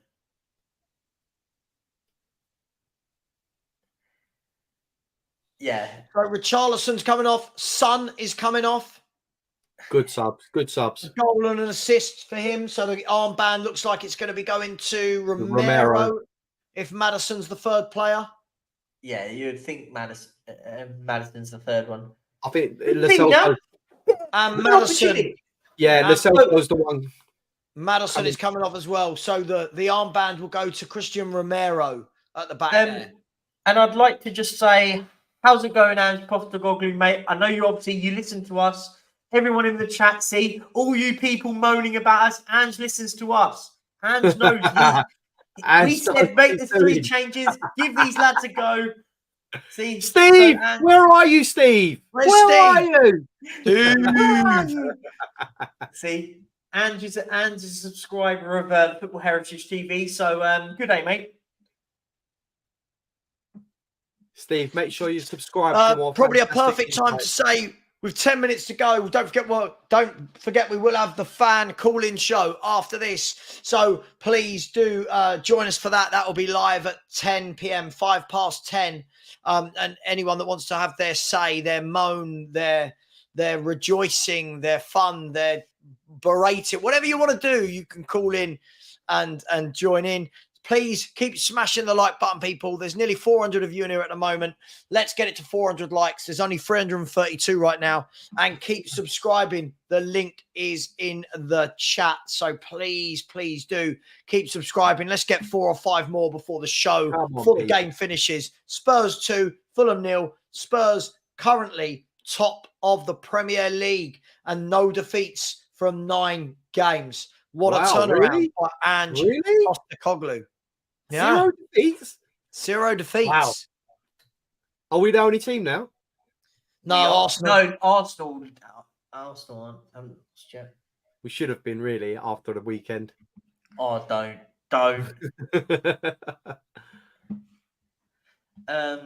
It's all gone a bit scrappy now for the last few minutes, but just don't concede. It'll be nice to see Veliz chasing the ball down. Veliz is, looks like he wants to come on and do something. It's almost like Tottenham are just playing it safe now. Just, don't make any mistakes. Nothing wrong with that. Emerson Royale.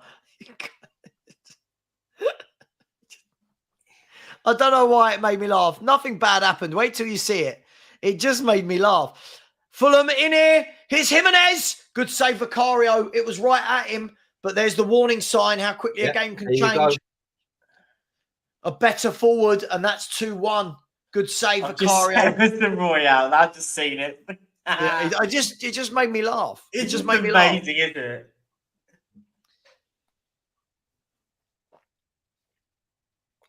Yeah, that was a great ball forward from Wilson as well. Yeah, it's a really good ball. Absolutely fantastic. Good save as well. Good save. And here's Fulham again. Again, it's gone all the way out to Iwobi. His shot is blocked by Lascelles. So Fulham having a last little hurrah here. And Brennan Johnson is down injured. Oh, no. He's holding his, I want to say his ankle. Yeah. Was that really from Calvin sloppy from Kulusevski? The ball played through by Harry Wilson, and Jimenez just, again, there's a difference there. A top striker goes low and hard across the keeper, and he didn't. He went straight at him, and it's Tottenham 2, Fulham 0. I need one more for my 3-0 prediction to be correct. Although I know I'll get people go, oh, happy with that? And I'll be like, well, yeah, I predicted 3-0. Like, I'm going to say Belize is going to get a goal before the game. Come on. Oh, I want the Argentinian get a goal. Go on, lad. Get your moment. Go and get your moment. To be fair, right, that was a good shot from Raul Jimenez to take it first time. And that's exactly how Richarlison should have taken his shot in the first half when he skied it. Yeah, agreed. Here's Kulu, tackled by Robinson, and Robinson wins the throw-in for Fulham. And a yellow card in amongst all of that for Big Vicario. Yeah. Was that time wasting? Yeah, time wasting. Yeah, I think so. I think Fulham's getting a bit dirty now, just committing loads of fouls and. Yeah, it's just got a bit scrappy. Do you see Hulu's just, I don't know, he's frustrated a little bit. I'll tell you the player I think can hold his head really high for Fulham. I think Willian's had a good game. He has actually. Yeah. He always looks dangerous. Here you go. Best manager starts after 9 games. Hiddink and Mike Walker both got 22 points from 9 games. Postecoglou is about to get 23. So that'll be a record for Postecoglou. A record. Let's go. Did those two managers win the league as well by any chance? Mike Walker didn't. Hiddink? Hiddink didn't. I'm going to go with Hiddink did. I don't know. No, Hiddink didn't. I think he won. Did he win the Champions League? I could be wrong. Well, we're not going to win that, are we? Jefferman, I don't think we do need a serious conversation. Let's not all of a sudden start doing this. Fulham again here. Fulham are in. Can he finish? No, he can't. Good little move from Fulham. It was Tom Kearney. Another good player. The player. ball was flicked over. Jimenez backheeled it. Tom Kearney couldn't quite get out his feet. Van der Ven, good defending, shut him down. And the shot in the end was really, really comfortable for Big Vicario. Thank you to the 2 people that have subscribed. Can we get 5 more subscribers in the last 5 minutes of this game? Please, please, please do. Some way, guys. Kulu, yet again, the one that survives the substitutions. It's amazing, isn't it? Yeah, and again. I think, in fairness, I think Richarlison took a knock. That's why they probably took him off. Anyway, I think Kulu's got a good engine on him as well, to be fair. Kulu has got a good engine on him. Yeah, he keeps giving the ball away, though. The last 3 times he got it, he's giving it away. But come on. Thank you to the 1 subscriber. Can we get 3 or 4 more? Come on, people. Be generous. Let's get some more subscribers by the end of the show. It's actually quite a lot of work to do a watch-along. An hour build-up, 2 hours during the game. Then we've got a show straight after this at 10. So I should probably set that show as a redirect. What do you reckon? I think that's a smart idea. Yeah.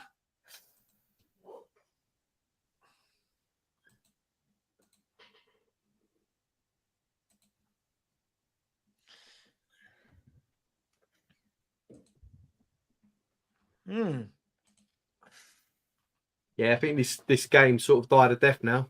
Yeah, it's fizzled out. It fizzled out after 7 goals, to be fair. We did what we wanted to do. You know, come out, get the second goal. The second goal kills it. Honestly, this Fulham team could play all night.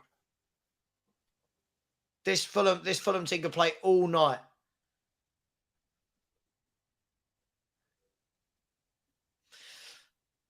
Here's Højbjerg.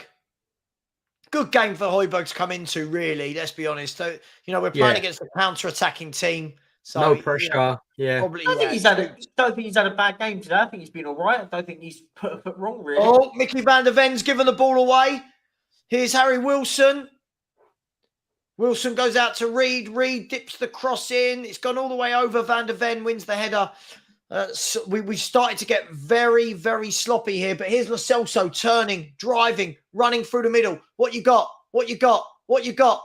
Play him in. He's played in Brennan Johnson, bit wide of the angle. And it's offside. It's offside. Poor. If that's offside, that should... Was it Brennan Johnson or Valise? Whoever it was shouldn't be offside there.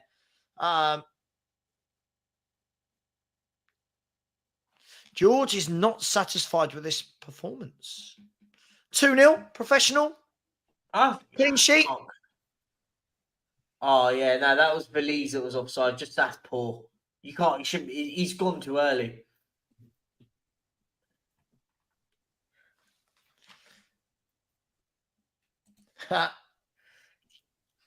Not yet. No, we're going on 7 minutes. 7 minutes extra time here. Brennan Johnson keeps the ball on, falls over, gets up, still plays it back to Højbjerg. I just can't, honestly, this Fulham team couldn't score all night. So I think this... I mean, I think Calvin Bassey's had a fantastic game for us. Calvin Bassey's my man of the match. But what is great is both goals have come from the pressing. Yeah, 100%. We've identified the problem area. We've identified the weak areas where we need to sort of press and, force them into mistakes. And we've done that. So fair play. Yeah. Emerson Royale there with some immaculate control to give away a throw-in. Listen, I'm more than happy with this win. You've got Palace coming up. You've got it. These are the games. You've got to get them over the line. Yeah, I would call this like a professional job tonight. Agreed. We just needed to get it done, and we got it done. That's it. There's no, we don't need to dress it up. We don't need to go out and try and win it 7-0. Just get the job done, see it out, and on to the next one.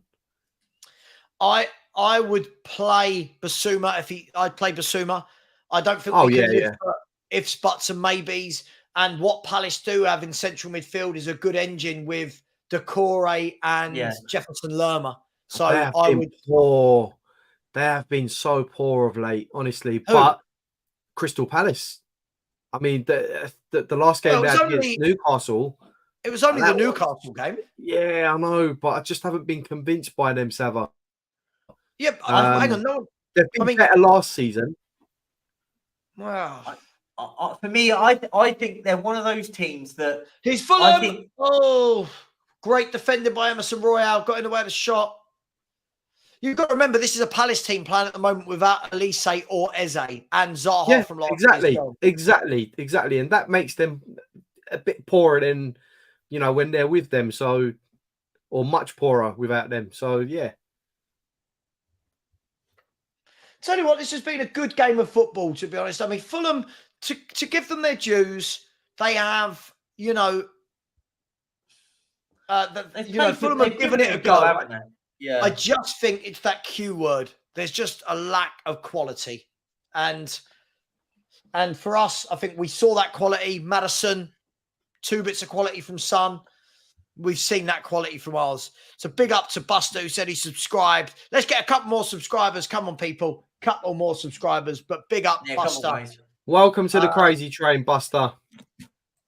Yeah, man. Here goes Fulham again, and good defending this time by Porro. And it's a Fulham throw with 4 minutes of the 7 to go. A nice, comfortable win here. Couple of good saves from Vicario that could have made it different. There's a good ball over the top. It's got too much legs, and it's going to go out for a Spurs throw-in. Big up, Saeed. Big up, my man. Thank you. Anyone who hasn't, please subscribe to Saeed TV as well. I think he must be nearly on like 200K now or something now. The big boys in the house. Big boys balling. So please get over there. And James Madison is man of the match. 1 goal, 3 shots, 4 chances created, the most touches in the opposition box, and the most key passes in the game. So James Madison's the number 1 for all of the stats today. Gets man of the match. That's not me, by the way. That is Sky. And rightly so, by the way. First for goals, first for shots, first for chances created. Absolutely great today. I think, do you know what? Friday they'll play the 90 minutes. Son and Madison, no doubt about that. I think so. As I've always said, they've got to play those two. Yeah. The one thing you would say, since Son and Madison have gone off, we're toothless. Yeah. You have to say though, Andrew's managed those two quite well, given the fact that we've got no adequate cover for them. They're through it. Fulham through on goal. Harry Wilson. Oh, he's messed this up. He's royally messed that up. I'll tell you what, great defending to get back. If that was my player through on goal, I'd be absolutely livid. I'd be livid with that. Let me watch it now, because I'm about 30 seconds behind. Oh yeah. That should be 2-1. Poor line from us. Emerson Royale, by the way. Wow. What are you doing? Oh yeah, I've just seen it. That's awful. Porro comes back and gets the blocking.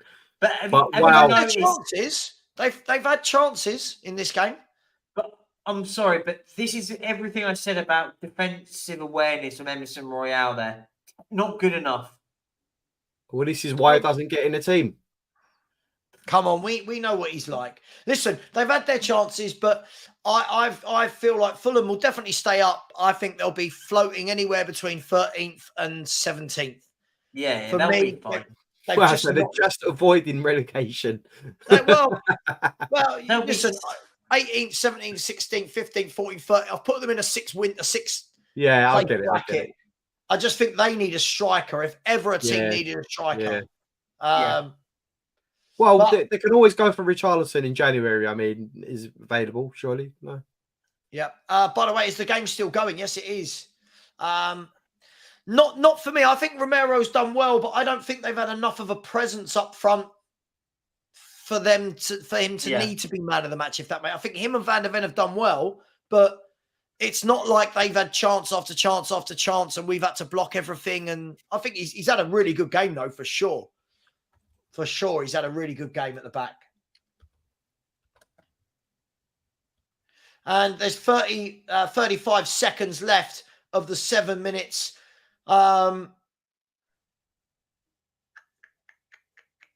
Here's Emerson Royale, plays the through ball to nobody, and Kulu wins it back, and it's gone out for a goal kick to Fulham. Have we learned anything different about any of the players that you didn't know before? Nothing. Not really. I think everything is been stereotypical what we say about Tottenham this year. Madison's brilliant. Son can score an opportunity, and Kulusevski can't take on a man. I mean, it is typical what we've been like. And Richarlison is awful, but apart from that, I mean, nothing's really different. The thing for me is they've come on at a time where the rest of the team finished. is By the way, it has. Sorry, done, take that. We'll take that. It has finished. It has finished. Where are we? Let's get back to some normality. There we go. Oh, some normality with sizes. Listen, Tottenham 2, Fulham 0. A very, very professional win. Some sloppy moments, but in the main, I think we could have had 5 or 6. They could have had a couple, but I think the scoreline was fair. I think we were very good in patches, and we move on. We move on to Crystal Palace away on Friday night, guys, where, funny enough, we'll be having another live watch-along. Right here. Right here. Back here Friday night.